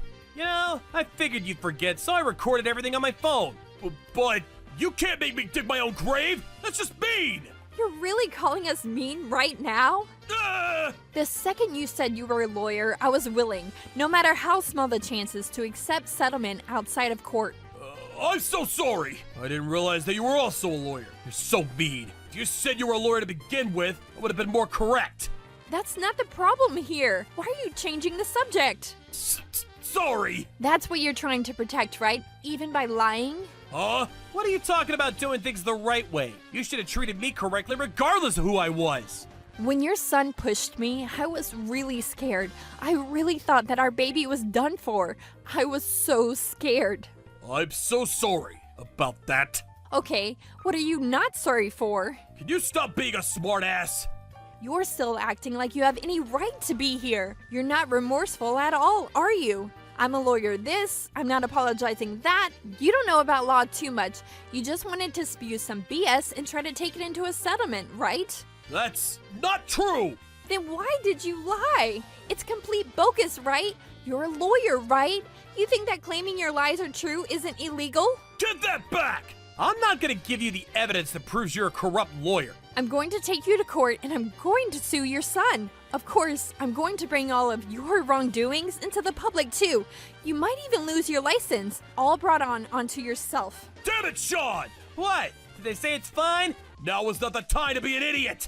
It's super dangerous situation! What? The lady is a lawyer and she's gonna sue me? That's right, and I lie to protect you, so my career as a lawyer is in jeopardy. Oh, shut up, old man. You're just doing this to protect yourself, not me. Shut up! I'm still trying to protect you. I raised you all on my own, you idiot. You should put yourself in my shoes. Why the hell are you alive? If you didn't survive, I wouldn't be here. What's so funny? You finally lost your mind? You're always like that. Always rejecting me. That's why. Whatever. I'm not taking any part in this. You figure it out on your own. No! I'm not gonna apologize because that would be surrendering my career. You can't do that to me! You always cause problem with people just to make money, so don't say shit! You little, you're just as dirty as me too! You! Who the hell do you think you're talking to? Can you guys take that somewhere else? I don't want to breathe the same air as a dirty lawyer and an annoying streamer. Seriously, take her dirty money and go home. Helen, please! Just let this go! I'll be an innocent pure streamer starting tomorrow! You keep my name out of your mouth. Oh, so what the hell is an innocent pure streamer? I can tell you're just spewing BS. I'm sorry. My son is just a complete super idiot. I will formally apologize to you now. I'm so sorry for everything. I will pay $53,900 in settlement money. Can you please just settle this out of court for us? You and your son are both pretty horrible, so I'm not going to let this go. Your son is going to be convicted. You're going to lose your legal license. You two will feel the pain of trying to rob my child from me. Wait, hang on! My son did something he shouldn't, but I haven't laid a single finger on you, so just let me go! You trying to get out of this alone? Shut up! Don't drag me into this mess! So seriously, please don't sue me. Come on, you want to win, right? You're a lawyer, you should want the settlement money. Don't act like Helen is the same as you. I don't understand at all. I'm not going to change my mind. So can you get out? Just take your money and get out! Really? You're sure? You're pestering us. We're begging you! I don't really care. Think about my age. What am I supposed to do after they take my license from me? I don't know. It's seriously gonna be a problem! This is all the money I have left! Okay, cool. I can't produce any more money than this, but I have wine! I have good wine, worth a lot. I'll give you a few of those. You can sue him as much as you'd like. I'll give you the cash, the wine, and pretend that I did nothing wrong. You're both going to experience hell on earth. Get out! Ah! Please! We're screwed! Just like I said, I took both of them to court. Sean was charged and convicted of assault and battery. The father was also sentenced because he was essentially abusing his position of power to lie to me. He lost his license and his legal office went under. Afterwards, he moved to a beat-up apartment and has been arguing with his son every day. Damn it! I can't find anywhere to work. I was elite. You need to work sooner. They're gonna stop the water. Also, I want to leave. I don't want to live in the same room as you. You can hear sounds that, seriously, the second I'm loud, they bang on the door. Can't really excel as a streamer here. You're still talking about streaming? This is your fault to begin with anyway. You got involved with that lawyer pregnant woman. It's your fault for not negotiating well enough. Don't blame me. Shut up. You find a place to work too. Work, damn it. I'm a super famous streamer. Imagine if I work a part-time job. They're all gonna talk shit about me. If you have time to be getting mad at me, just find a place to work. You used to talk all about how you were so elite. Here you are just like me, you stupid loser. Shut up! Die! They just continued to argue and fight for a week. The neighbors got pissed and they were chased out of their apartments. They now live in some park with no home. Alana and I, on the other hand, phew, everything is settled. I'm a little hungry now. Want to eat something? I want steak. Steak. Like 400 grams of steak. You're a little hungry and you want 400 grams of steak? Did I mishear you? Hey, Susan? Dada! Come on, let's go. Alan, Susan. Okay! Maybe this whole thing started because of the son who was never accepted as a son, and the son who was just trying to be accepted by his father. If you trust and love your kids won't go off the beaten path. Trouble busters.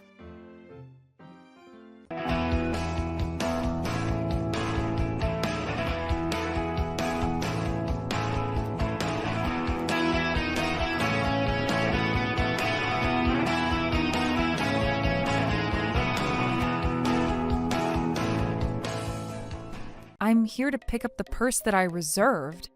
Oh, I sold that purse to someone else who's rich just earlier. Helen, let's just leave. Why are you smiling so much? Oh, you know, that shop. Trouble Busters! I feel so lucky getting the very last purse they had with that new style. I agree. Thank you very much. Oh, this one is nice. Hey there, please keep your hands off the merchandise. Oh, I'm so sorry. My name is Helen. I wanted to buy a new purse for my mother, who's turning 60 soon. Yes? You have a... Are you sure you're at the right shop? What do you mean? There's a shop that sells purses at an affordable price right across the street. No, I'm... This isn't the type of shop that you guys should be at. I'm here to pick up the purse that I reserved. Huh? Oh, I sold that purse to someone else who's rich just earlier. What? But I reserved it. I even paid for it too. What do you mean you sold it?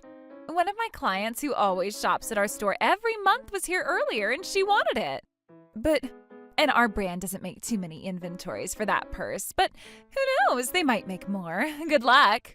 But here, I'll give you a refund. But, I mean, this was it, right? Huh? I've never seen you around at our shop, so we had to get our priorities straight. We would rather do business with customers who would continue a long-lasting relationship with us. Oh, Helen, that's terrible. I wanted to buy this for Mom's 60th birthday as a special gift. I'd buy this if only this was a little less pricey. Oh, Stacy, you have really good eyes. If it was for you, I'll give you a 20% off discount. Really? I'm going to be the manager for this store starting next year. I'll use my power. Wow, Mina, this is great. I'll buy this then. Thanks for always giving me a discount. No worries at all. Just make sure you don't tell others about this. Are you sure? Oh, those are just like stray cats. Don't even mind them. Now let's go. Hey, hold on. Helen, let's just leave. But, Mom, it's okay. Okay. I can't believe what she did to us. Mom, I'm so sorry. Oh, it's okay, Helen. It means a lot to me that you tried. Why are you smiling so much? Oh, you know, that shop. What? It's true that I never shop at high-end brands, but that lady can't do this to us. I'm not letting her get away with this. Troublebusters! Your girlfriend is going to be so happy getting a gift from such a handsome man like you.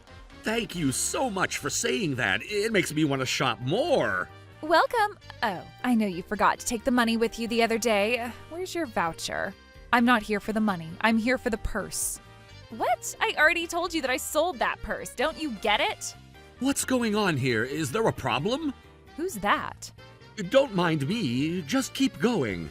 I've been telling these people that we don't have inventory for the purse they want, and they just don't seem to want to get it. I mean, even if I get some shipment, I'd rather sell it to someone who'd maintain a long-lasting relationship with us. You know, we're your customers too. Not someone who could maintain a long-lasting relationship, right?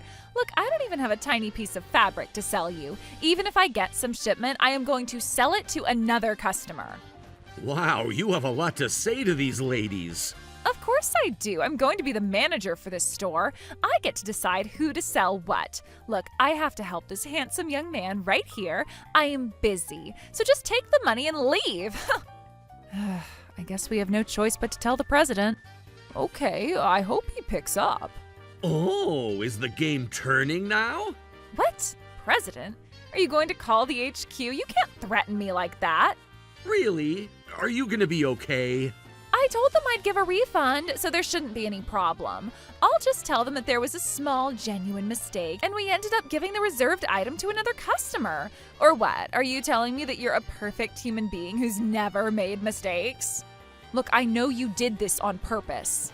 Oh, you're so persistent. I treated you as if you were my customer. Oh yeah? How so? If you're going to make a scene out of this, I'm going to call the police. The police aren't going to do anything, so don't even worry about it. Huh? You guys are so annoying. This is obstruction of my business. Wow, you're so mean. You know, I'm your customer too. What's going on? Oh, why is the president here? Oh, she looks like she's someone with a position. I thought you never visit the branches around in this area. It looks like something's going on here. What's happening? No. This isn't what you think it is. What is? This beautiful lady here had our newest arrival purse reserved, but what the? Another team member had accidentally sold this customer's reserved purse to a different customer. So I was apologizing to ask for their patience until we get some inventory, but they wouldn't listen. What? Oh, that's not true at all. Oh, just shut up. Oh my God. She said she sold it to someone else on purpose. How dare they do this to us? I wish we were able to sell them the purse as soon as it came out. But that was because you. I wonder who did this to them. I just know that it wasn't me, but I guess it doesn't matter who did this. I am so sorry about what my staff has done to cause you this inconvenience. Oh, no. Hold on a moment. What the heck? Are you an actress or something? Oh, I might look like one, but you were obviously the one who sold the purse that we reserved to someone else. I never did that, did I?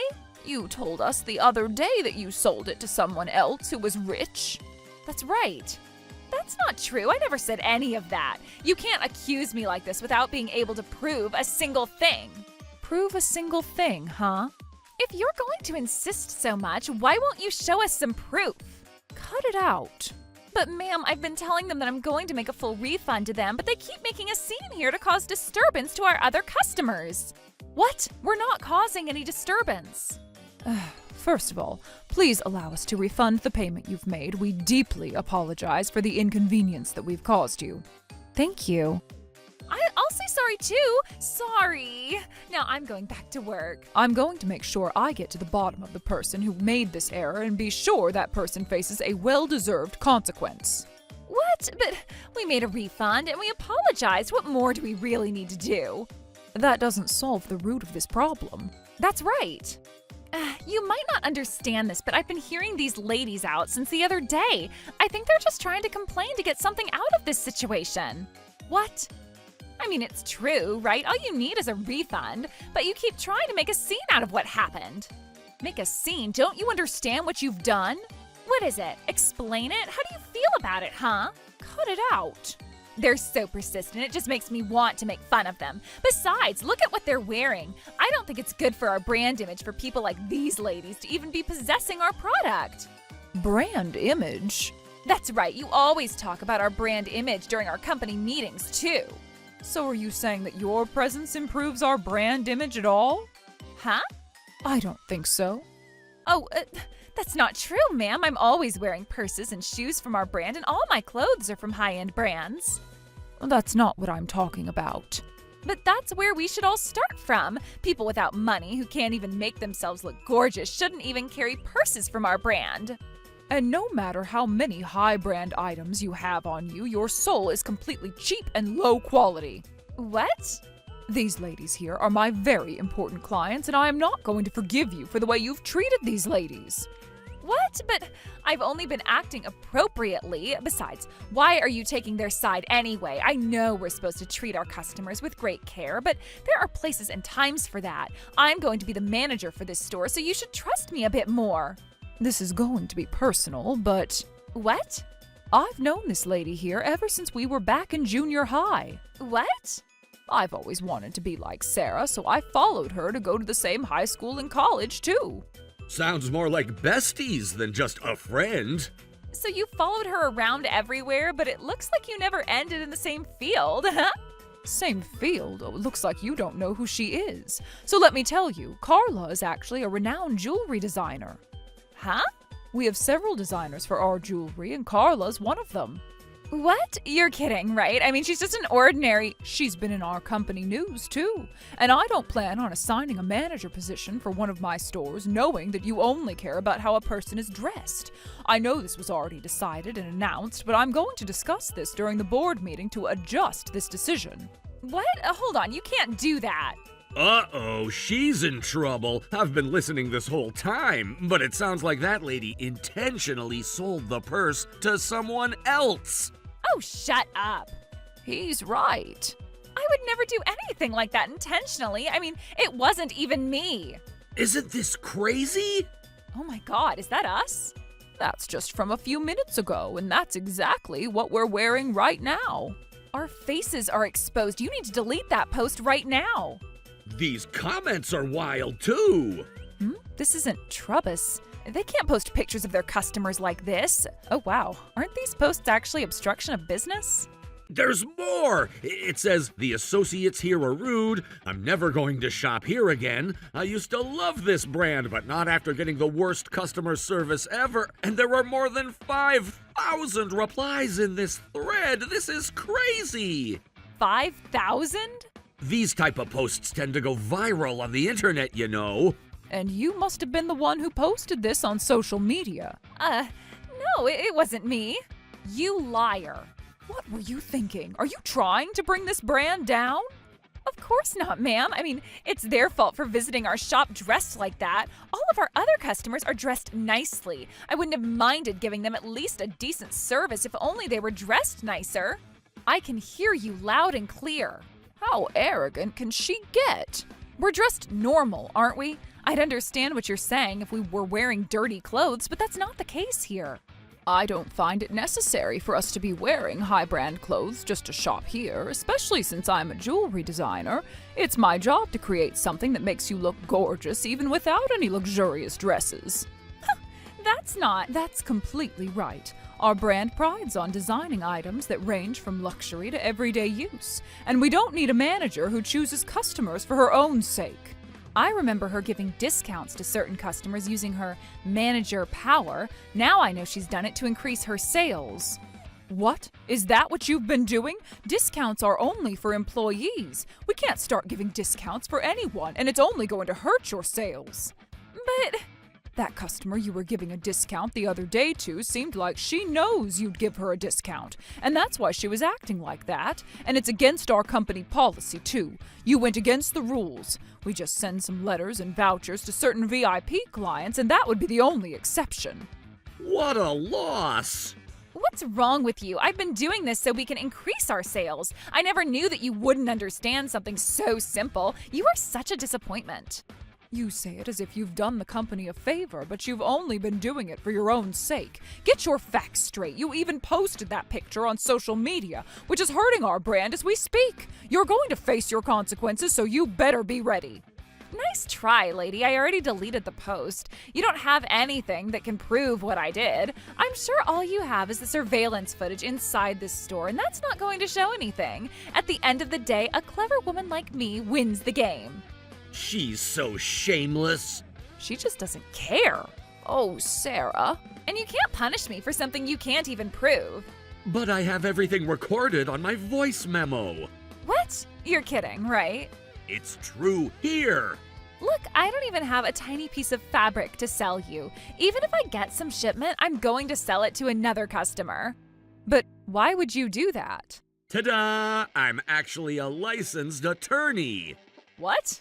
I don't look like one, do I? And I think that's one of my strengths. But then, since I'm a lawyer, I tend to make sure I get a video or an audio recording whenever it sounds like there's a problem. What the heck? Why would you do that? I thought you were on my side. Was I? Well, I thought I'd just let you talk so I could get the full story out of you. Oh, wow. And I was right. That was exactly what you did. What the heck? Did you ladies send this guy in here to spy on me? Nope, he's completely a stranger to us. Oh, you don't have to call me a stranger. Besides, I'm sure people have screenshots of the social media post you made earlier. I have some on my phone, too. Oh my god. I hope it doesn't stay viral for too long. This is checkmate, a real checkmate. And if any of you ever get in trouble, be sure to give me a call. What about me? I always win my case, and that's because I never fight a fight that I know I'd lose.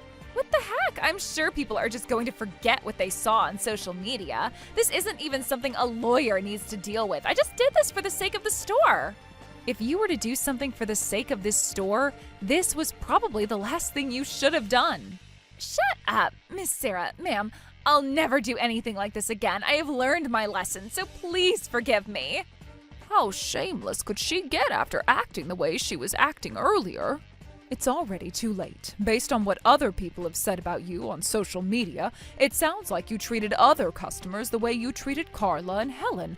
I don't have mercy for you. I'm going to get to the bottom of this, so you better learn your lesson. What? But look, you guys are friends with Miss Sarah, right? If the two of you convince her, she might change her mind. So please do something. What? Us? I already told everyone that I'm going to be manager for this store. If people find out that my promotion got canceled, I'd be so embarrassed. You're really all about yourself, huh? You did that to yourself on social media. Huh? Even if we forgive you, I don't think your other victims will. But... We ultimately hired Adrian to be our lawyer and filed a lawsuit against Mina. Since both me and my mom were exposed on social media, we charged her a settlement of $5,000 for infringement of portrait rights in addition to defamation. Sarah had also filed a lawsuit against Mina for damaging the reputation of her brand, and Mina ended up with an additional $12,500 of settlement that she had to pay. I overheard that Mina had quit her job. Her fiancé had also decided to break up with her, and she was literally at checkmate. Carla, Helen, I'm so sorry about what happened this time around. Here. What? Oh, but I don't have the cash on me right now. Oh, don't worry about it. I wanted to gift this to you as a gesture of apology. Would you kindly accept it? Oh, thank you so much. I was inspired by that lawyer when I saw him around that other day. I'm coming in with some new designs, so I hope you look forward to it. A lot of things had happened, but I'm glad that Mom ended up with the purse that she had wanted. Mom, please take good care of yourself so you stay happy and healthy. Trouble Busters!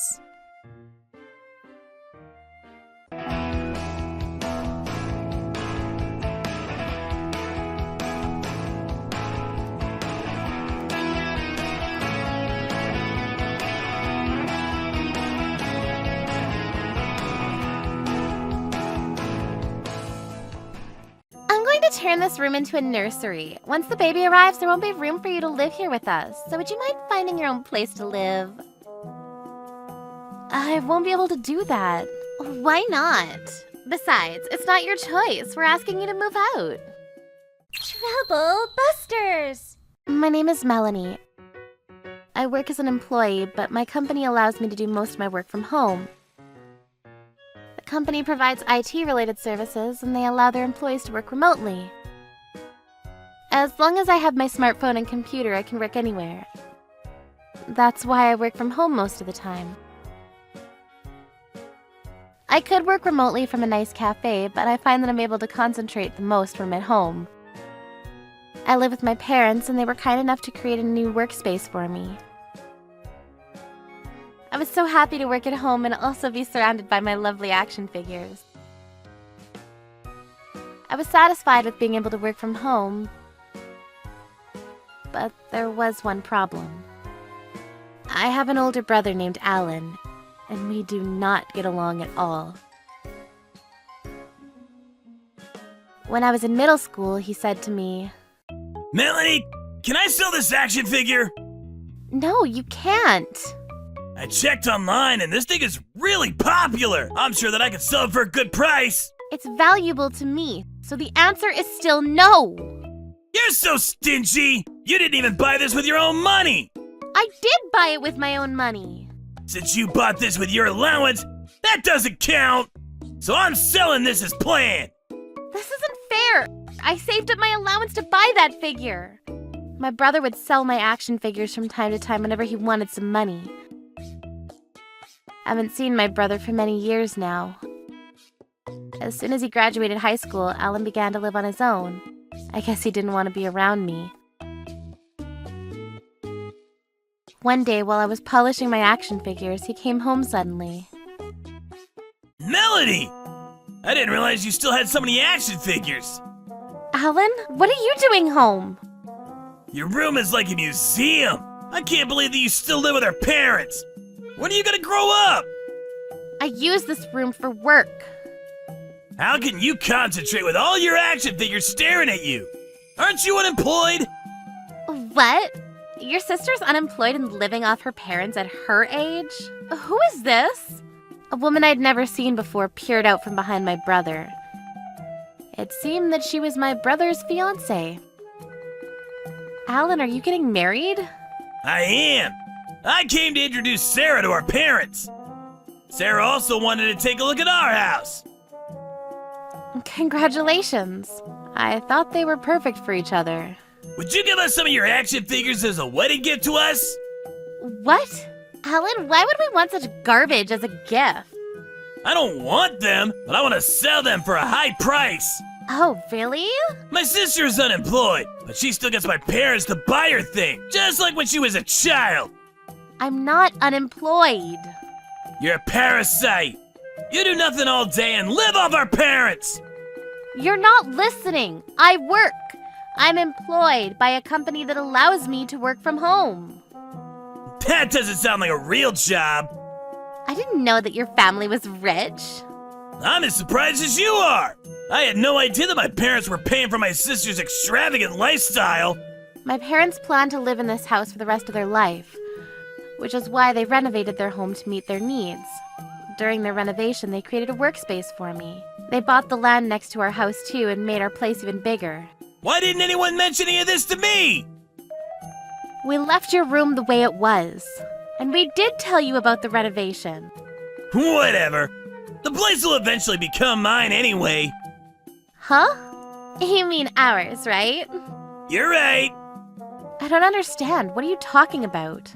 We plan on moving here once we get married. It seemed that Alan had decided to move back home once he got married to Sarah.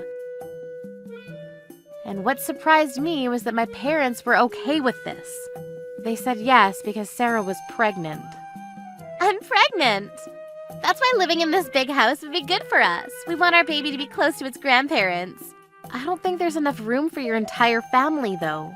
There is! I'm going to turn this room into a nursery. Once the baby arrives, there won't be room for you to live here with us. So, would you mind finding your own place to live? I won't be able to do that. Why not?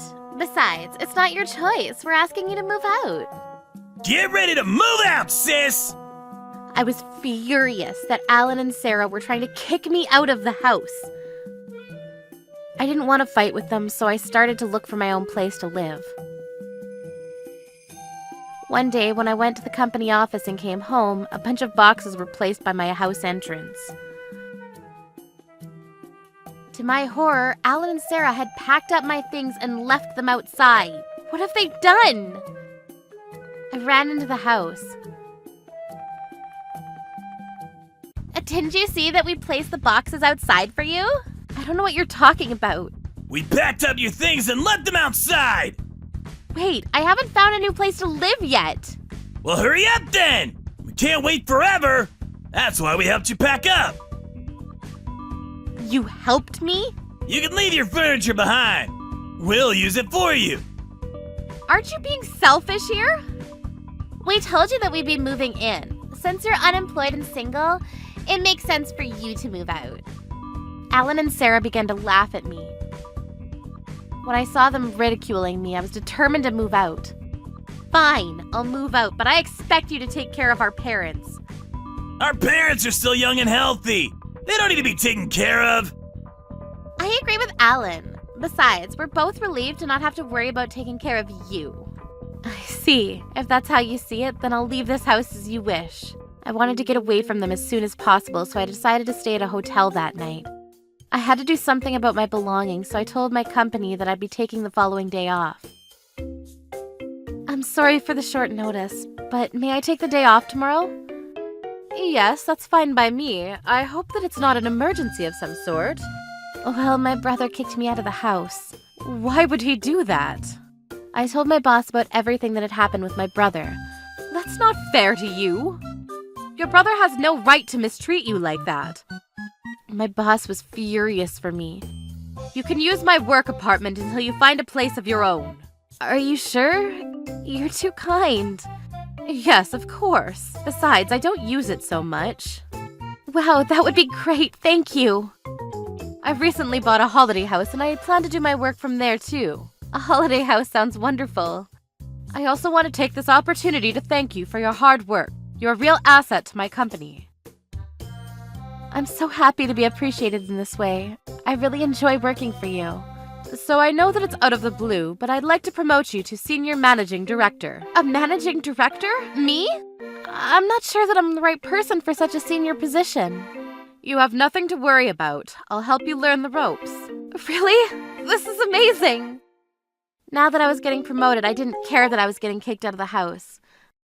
My boss hired a moving service to move my stuff into her work apartment. Wow, this place is beautiful. The place was luxurious, and it was a penthouse.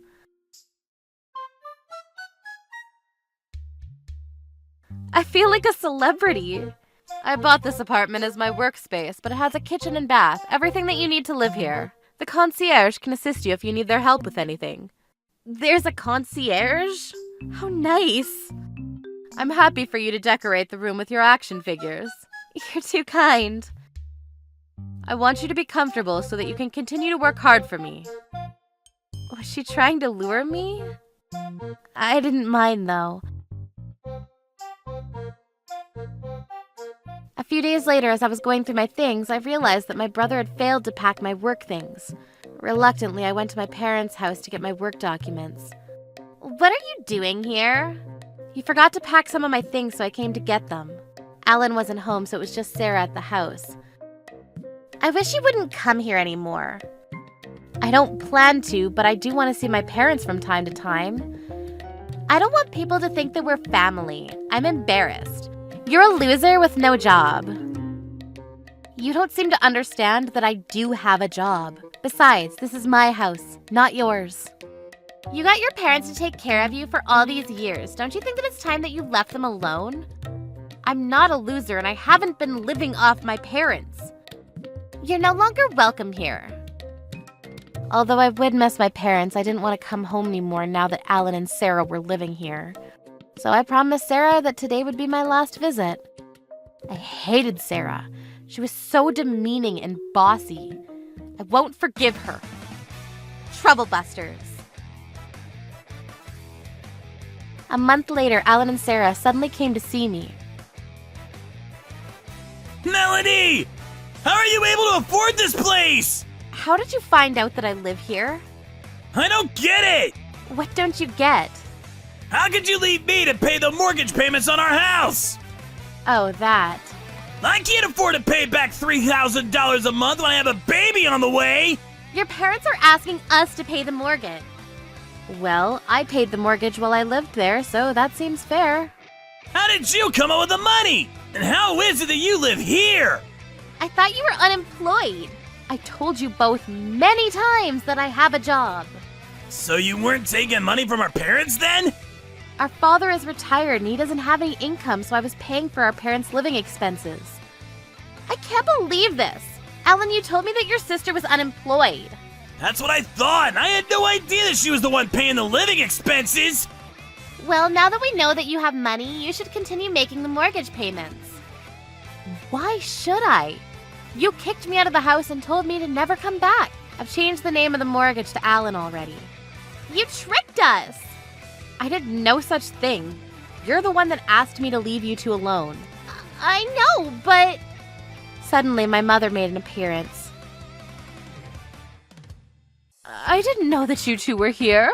I thought it was noisier than usual, and here you two are! Mom? Dad? What are you doing here? I thought you went on a holiday. Well, we couldn't say that we were coming to see Melanie. You wouldn't have allowed it. Also, to let you know, we've decided to live here with Melanie. Why would you do that? We're sick of Sarah's constant whining, and you're not reliable like Melanie. We prefer to live with her. And I missed Mom and Dad, so it works out perfectly. I don't understand. You don't need to pay Mom and Dad's living expenses anymore because I can cover that.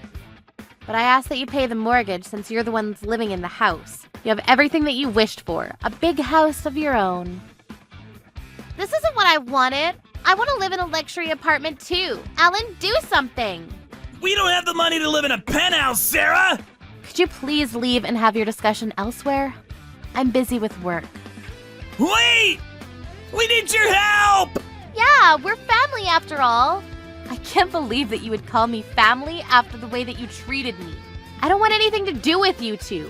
I don't want you to ever come here again. I then forced them out of my apartment and locked the door. In the end, Alan and Sarah had no choice but to continue to pay the monthly mortgage payments. Paying $3,000 a month was too much for Alan as he didn't have a stable job. He didn't even earn that much in 1 month. What was he going to do with a baby on the way? Although Sarah was expecting a baby soon, she had to get a job right away to chip in. Alan and Sarah were forced to live a life of extreme poverty. My parents plan on living with me in my apartment until they find a new place of their own. They had enough savings, so they moved out fairly quickly. They were happy that I got promoted and had a fabulous new place to live. My parents could have assisted Alan in paying the mortgage with their savings, but I guess they wanted him to grow up and stand on his own 2 feet. As for me, work is going well, and I'm surrounded by the action figures that I love so much. Troublebusters.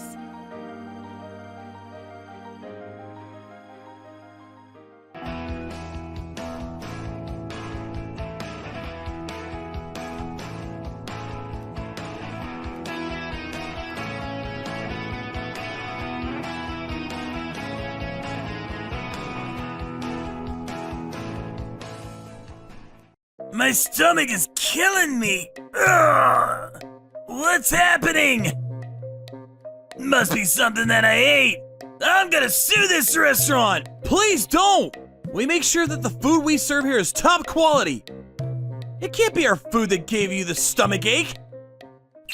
Troublebusters! My name is Alan, and I'm the manager of a high-end barbecue restaurant. Our restaurant is well known and is very popular. We provide high-quality meat dishes to our customers. One day, a customer came into the restaurant and told me that there was a problem with the meat we were serving. So this is the place that everyone's talking about! Good evening, sir. Welcome to our restaurant. Table for one, please. It's my first time here, so make sure that you get me a nice table. I expect a great meal and great service for the prices that you charge here. Wow, what an asshole, I thought to myself. But I can't let my feelings show. He's a customer after all.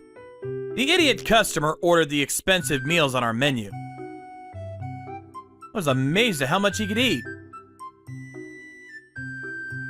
Hey, you! Hello. How can I help you? Yes, you and the weird glasses!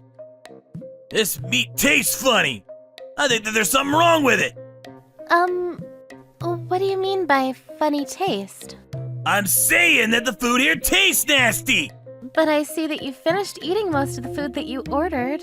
You don't seem to get it, so call the manager! I think you're the one that's... Okay, I'll go get my manager. Our waitress, Melanie, came over to me looking unhappy. One of our customers wants to speak with you. What happened? Did we accidentally pour hot sauce on one of the dishes or something? We wouldn't make a mistake like that. Besides, we don't have any hot sauce at this restaurant. He says that our meat is disgusting and tastes bad. Oh, we have one difficult customer on our hands. Let me go speak with him. I went over to the customer that was complaining about our food. Because we pride ourselves on the quality and taste of our food, I was hurt by this customer's opinion. How may I help you, sir? Like I said to your waitress with the weird glasses, your food tastes terrible. I can't believe that you charge such a high price for the poor quality. I see that you've eaten most of the food, though. Doesn't that mean you enjoy the food? There's only one piece of meat left. Shut up, shut up, shut up! My grandmother taught me not to leave any food on my plate. Well, I'm glad to know that your grandmother taught you some manners. I'm sorry that you felt our food wasn't delicious. We would like you to know, though, that we select the finest ingredients when we prepare our dishes. I think the meat may have gone bad. That would explain the taste. What are you gonna do if I get a bad stomachache from eating at your restaurant? How annoying could he be? We check that our ingredients are fresh before serving them to our customers. I don't think you checked the ingredients in my dishes, though. You must have prepared my dishes for zombies because the meat is definitely rotten. What are you gonna do if I turn into a zombie? Kinda wish he would turn into a zombie and stop bothering me. My stomach is killing me. Ugh. What's happening? Must be something that I ate.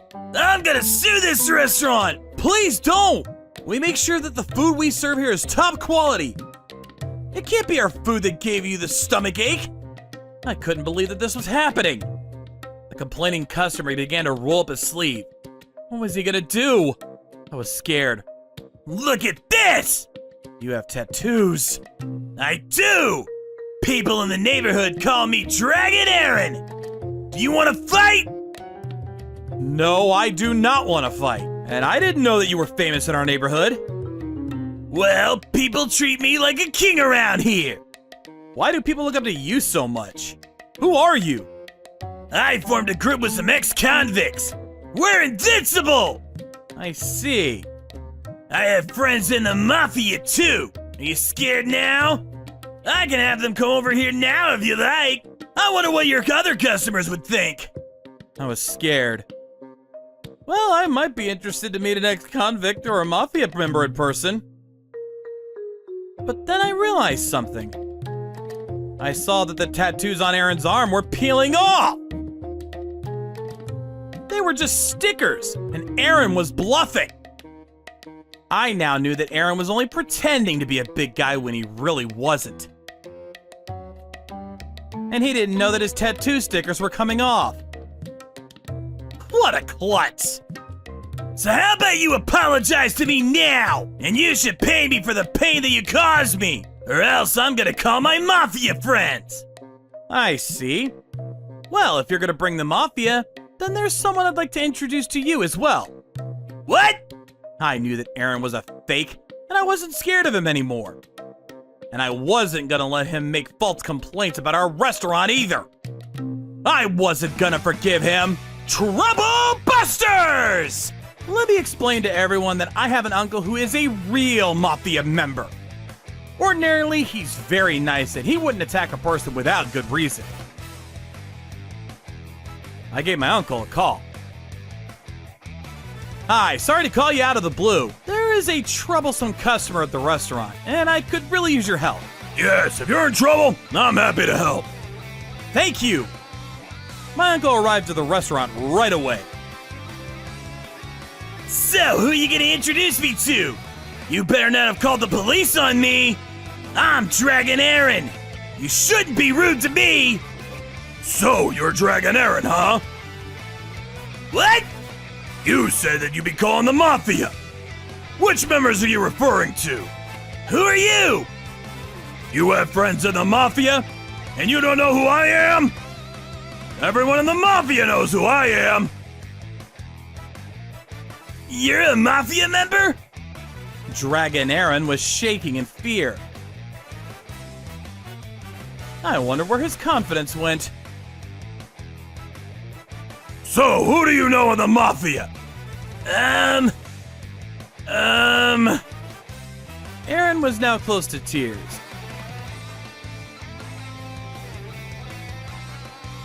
I'm so sorry. I'm so sorry. Please forgive me. I lied when I said that I had friends in the Mafia. And no one calls me Dragon Aaron for that matter. That's what I thought. The only truth that I told today was the part about my grandmother telling me not to leave my leftovers on my plate. I see. You should be grateful to your grandmother for teaching you some manners. I take back everything I said about your food, the apology, or suing you. But please forgive me! But you threatened the restaurant! And I can't have you spreading false information about the Mafia!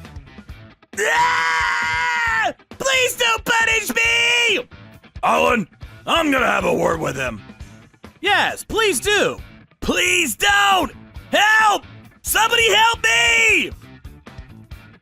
My uncle left the restaurant, taking Aaron with him. Of course, my uncle would never become violent with a commoner. The only punishment that Aaron would get from my uncle would be a verbal warning. A while later, a worn-out Aaron returned to the restaurant with my uncle. I had a nice chat with Aaron to make sure that he doesn't cause trouble ever again. Thank you so much! You saved the day! By the way, what did you say to him? He looks pale like a zombie. I may have been a little too strict with him.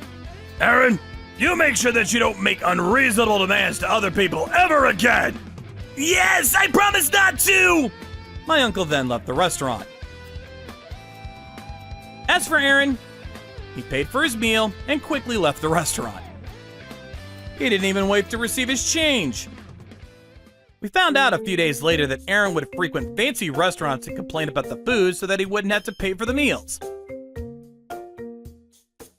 He would eat most of the food and then complain about it so that he wouldn't have to pay for the meal afterward.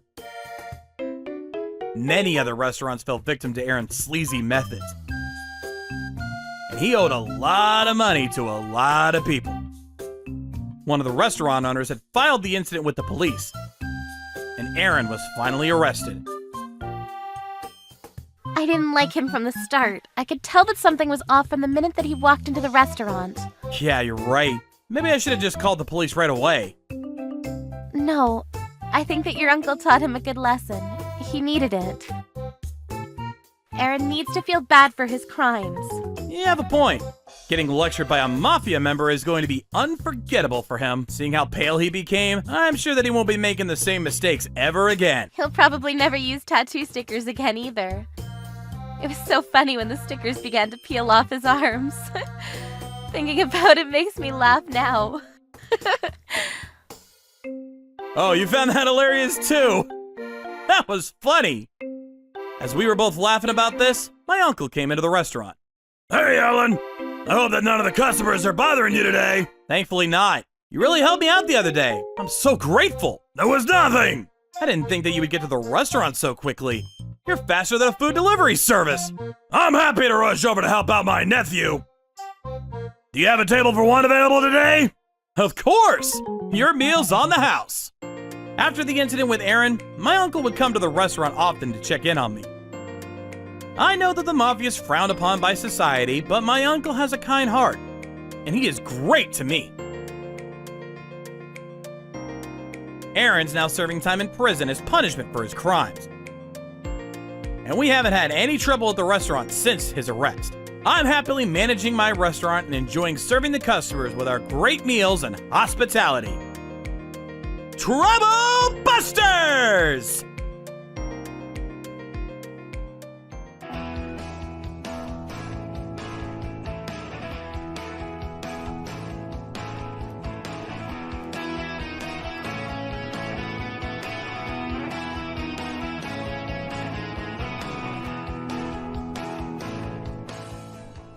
Trouble Busters!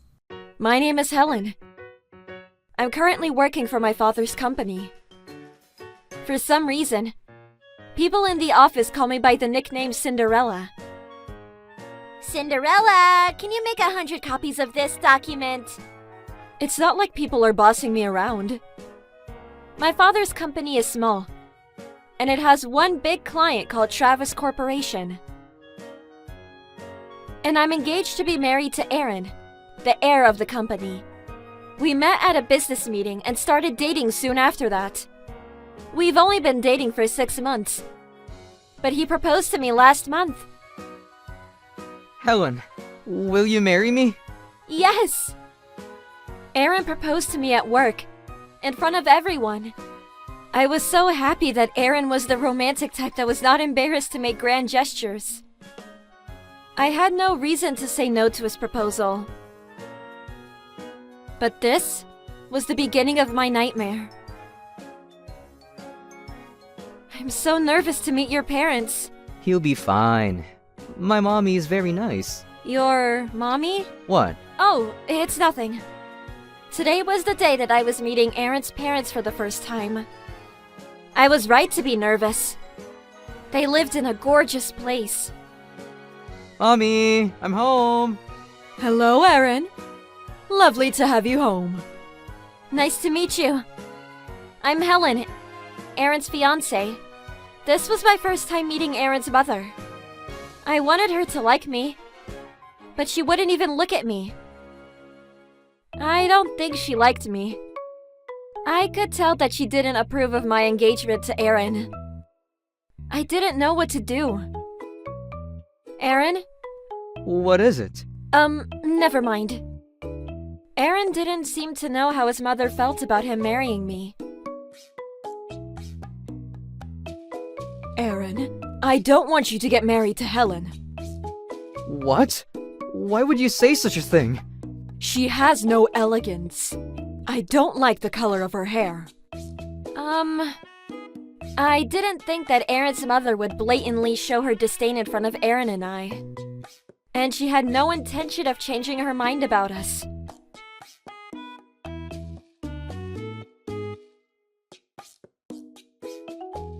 I won't be able to marry Aaron if you are against our marriage. I'd like to work on getting your approval before going ahead with the wedding. You don't have to do that, Helen. Why? Mommy, why can't you be happy for me? Aaron. Do you not love me? Why won't you approve of my marriage to Helen? Helen makes me happy. I was put off by the way Aaron was talking to his mother. He was acting like a child. I'm usually one to keep promises. But I was about to make one of the most important decisions of my life. I wasn't sure if getting married to Aaron was the right choice for me. I kind of hoped that Aaron's mother would disapprove of our marriage once again. Okay, if she makes you happy, I can't say no. Oh no, I wasn't expecting her to give in so easily. I could tell that she couldn't say no to her son. I left Aaron's house feeling more anxious than I had before I came here. The wedding arrangements began. Helen, do you plan on having a traditional Japanese-style wedding? Actually, I plan on getting married in a chapel and wearing a wedding dress. But you're Japanese. You should wear a kimono. I am Japanese, but that doesn't mean that I can't wear a dress. I don't understand why you would get married at a chapel. I don't think that I would look good in a kimono. I don't think that you'll look good in a dress either. She's so hateful. Aaron's mother would purposely criticize any choice I made. So I decided to do everything her way. As she had requested, I changed my wedding dress to a Japanese kimono. I decided to wear a kimono, just like you suggested. Why? I changed my mind. I think a dress would be better. You won't look good in a kimono. She was so frustrating. She's going to say no to everything that I say. How annoying. She didn't care about the wedding. She just wanted to make things difficult for me. I was upset with what she was doing to me. So I decided to tell Aaron.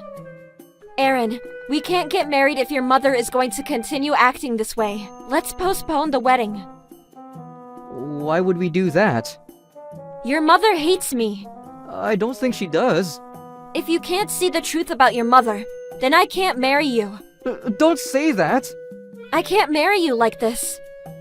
Okay, I understand how you feel. I'll talk to my mother. Aaron kept his word and had a talk with his mother.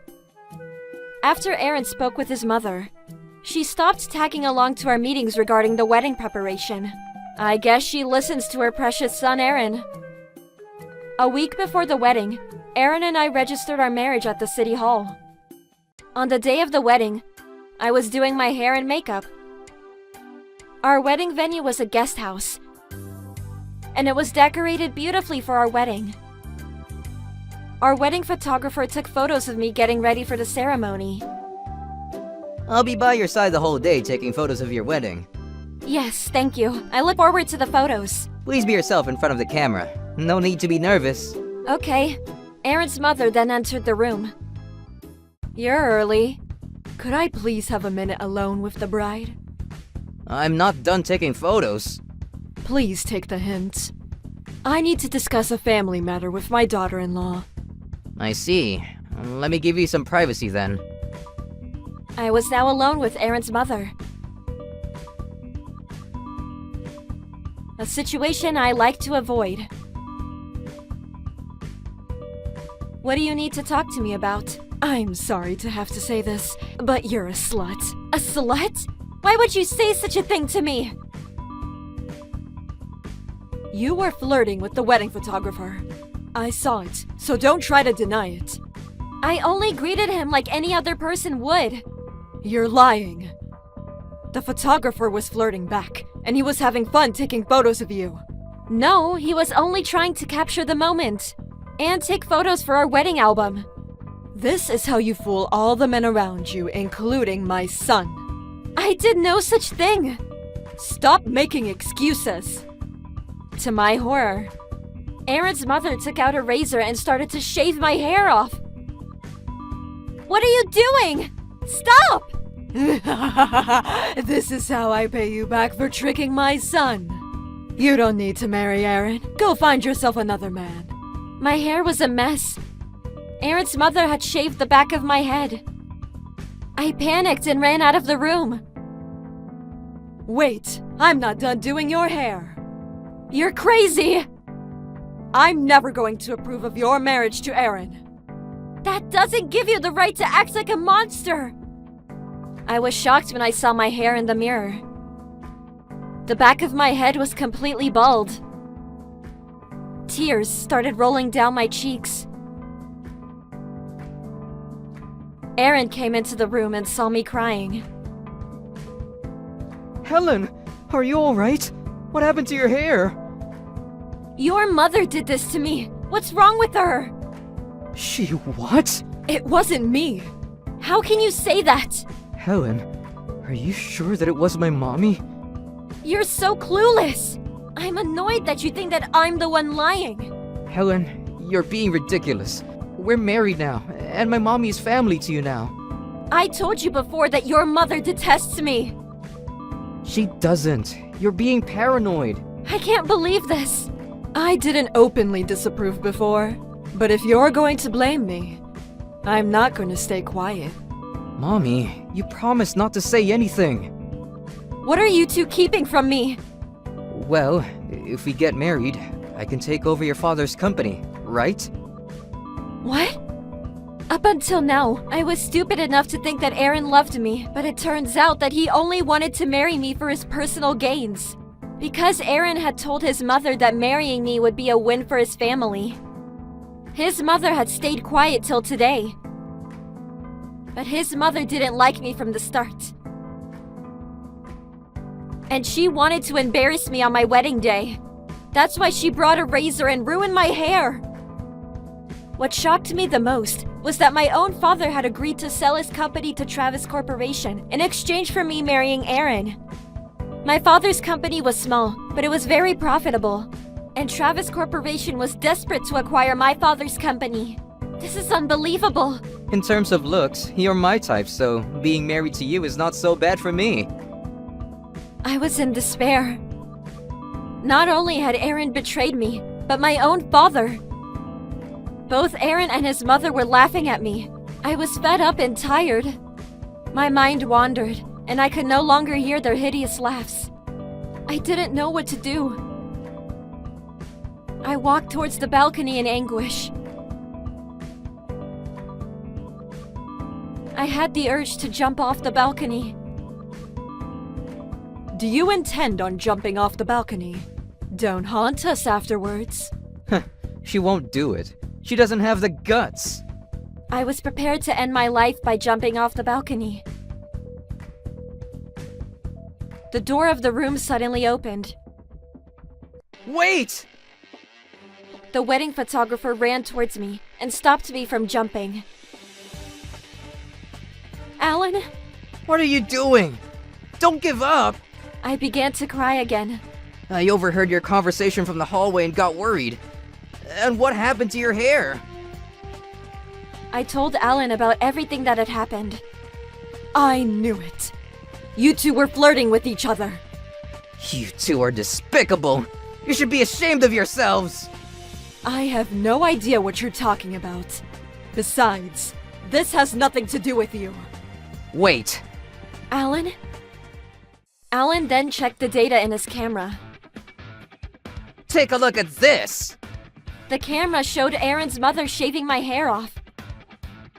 Alan had left his camera in the room and recorded my conversation with Aaron's mother. He thought that he might be able to catch a beautiful moment between us. So the evidence was in his camera. I became hopeful. I won't forgive them. Troublebusters! Are you still going to deny what you did to Helen? What you did to me is a crime. I'm going to report the incident to the police. Wait, you can't do that. You'll be charged with the evidence that I have on my camera. You can't shave off someone's hair without their consent. Seeing the footage, I can see why Helen is mad. I'm going to divorce you. Why? Do you even need to ask why? Why would I choose to be family with such a terrible person? Don't you care about what happens to your father's company? My father betrayed me as well, so I don't care what happens to him or his company. Helen, please, don't do this. Mommy, you need to help me fix this. Aaron's mother was in a daze after we showed her the evidence in the camera. I called the police to report the incident. Instead of laughing like Aaron had, Alan was kind and assisted me in talking to the police. Aaron's mother was arrested, and it became a huge scandal. People gossiped about the fact that Aaron's mother had shaved my head because she didn't like me. Many people criticized Aaron's mother's actions. The stock price of Travis Corporation plummeted, and Aaron's family was shunned by their relatives. Because of this incident, I cut ties with my father, and my mother divorced him. I felt bad for my friends who came to my wedding, but we've put it behind us and talk about that day as if it were a funny story. My marriage ended up being a big failure, but I've decided to stay positive and move on.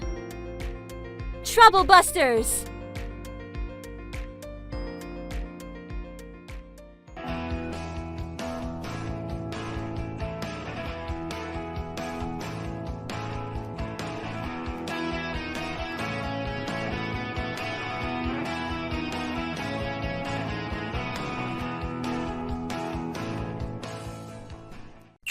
Couple Busters!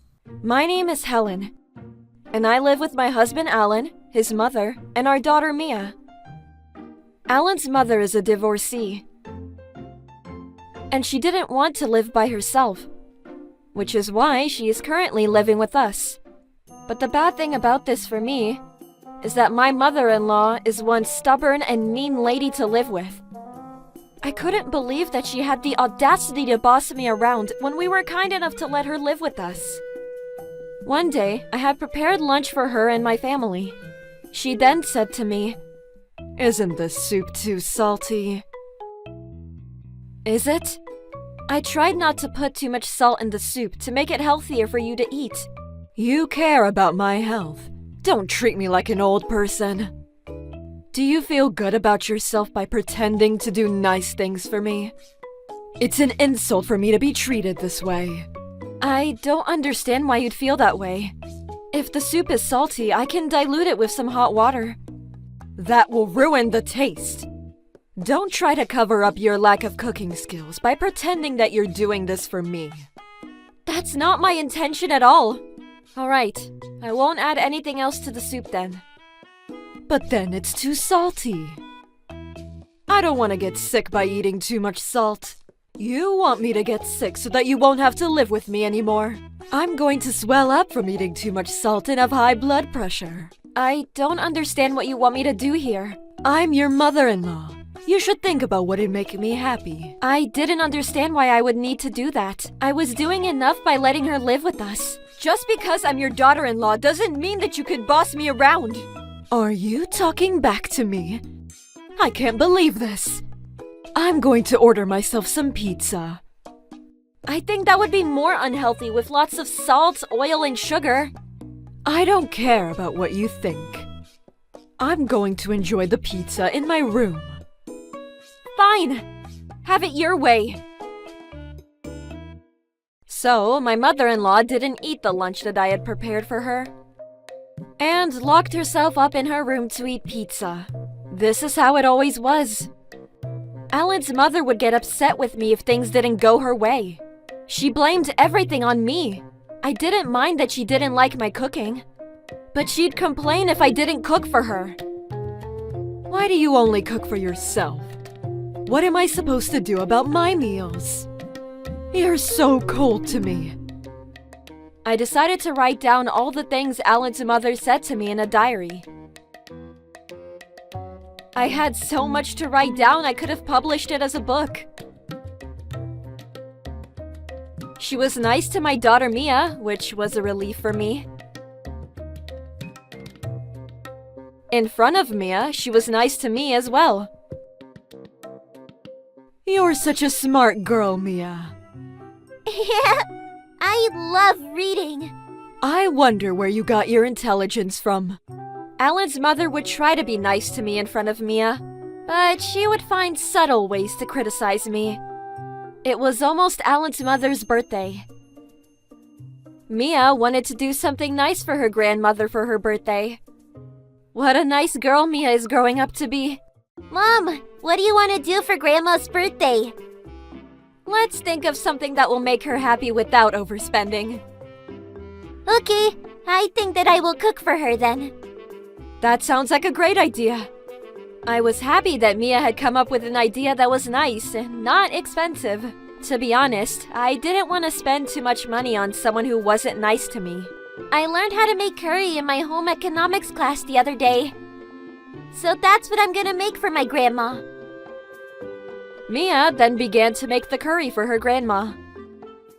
I'm sure that Alan's mother would love anything if it was made by Mia. On the day of her birthday, Alan's mother was out to run some errands, so it was possible to make the curry as a surprise. Mom, would you mix the spices together for me? I didn't know that you were making the curry from scratch. I'm amazed. I want to make Indian curry, just like those that they serve in India. I'm also practicing yoga to get a sense of their culture. Will practicing yoga make the curry taste better too? Smells great in here. And you're both meditating. My mom is going to be so surprised and happy. We spent several hours making the curry. Once it was done, we tasted it and it was delicious. Alan's mother came home in time for dinner. But for some reason, she seemed to be in a bad mood. Are we having curry for dinner? Yes, we are. For your birthday, Mia. It's my birthday, and I want to eat something more decadent. I suppose you didn't want to waste your money on me because you don't think that I'm good enough. Like I said, Mia spent a lot of time. Usually for a party, you'd have sushi and steak, no? I don't want to eat curry on my birthday. Alan's mother was usually nice in front of Mia. But it seemed that her mood was so bad that she didn't seem to care what Mia thought of her. You're being selfish and rude. You don't know how much... Dad, you don't need to say anything. Mia was taken aback by her grandmother's reaction that she couldn't say that she was the one that had made the curry. I felt so bad for her and was very angry with Alan's mother for her reaction. You don't need to eat dinner with us then. Why don't you go eat sushi or steak somewhere on your own? So you're just gonna kick me out of the house on my birthday? You're so cruel. Fine, I'll eat the curry. Are you happy now? She then quickly slurps the curry on the spot without even sitting down. This is disgusting! I can't believe that you made me eat this garbage! And she poured a glass of water onto the plate of curry. I was furious. Mia had spent so much time making it. I won't forgive her. Troublebusters! What are you doing? Stop it! Alan then threw the plate of curry into his mother's face.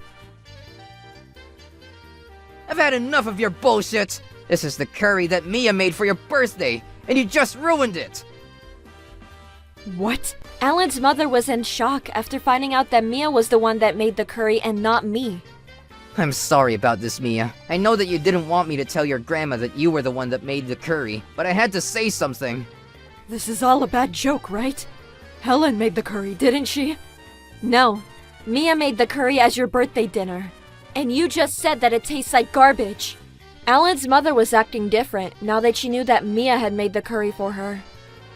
Mia, I'm so sorry. I had no idea. It was so nice of you to cook for me. But it was too late. Grandma, my curry tasted disgusting, right? Is it garbage that tastes like curry? Or curry that tastes like garbage? It's neither. I thought that your mother was the one that had made the curry. So if it's something that my mom made, it's okay to say that it's disgusting and spill water on it? Since I'm my mother's child, that would make me disgusting too. No. You always say mean things about my cooking when Alan and Mia are not around. I think you said those mean things out of habit. Because I was angry. I revealed all the mean things that Alan's mother had done to me up until now. Are you always mean to my mom? Like you were just now? Is this true? I'm so sorry, Mia. Please forgive me. Don't apologize to me. Apologize to my mom. This is not the first time that you bullied my mom, right? I'm very sorry, Helen. I didn't mean any harm. What do you mean by that? If you were only rude to me, I could have put up with it. But now that you've done the same thing to Mia, I can't accept your apology. We can't live with you anymore. I want you to pack up your things and go. I can't live on my own. I'll be all alone. I'm sure that there are some retirement homes that you could consider. If you live on your own, you can eat whatever you want. Please, forgive me. Alan's mother cried and tried to get us to forgive her. But none of us were going to. After seeing what kind of person that she really was, Alan and Mia had no compassion for her. Because of this, Alan's mother had no choice but to move out of our house. Of course, we weren't going to assist with her living expenses. We expected her to stand on her own 2 feet for the rest of her life. I also decided to sue her for all the abuse that she had inflicted on me. I submitted the diary that I had been keeping as evidence. I didn't expect my diary to come in handy like it did. Because of my diary, I was able to get Alan's mother to agree to pay me some money for the emotional damages caused. Things were tough now for Alan's mother. She had to pay for all her living expenses on her own, and also pay me some money on top of that. The other day, Mia and I were out for a walk. I then saw Alan's mother walk out of a rundown building. Isn't that Grandma? She looks older than I remember her to be. As Mia said, Alan's mother looked older, and she was thin and pale. And I can't believe that she lives in that old building. We decided to follow her to see where she was headed. Seeing how much weight she had lost, it seemed that Alan's mother was having difficulty affording groceries.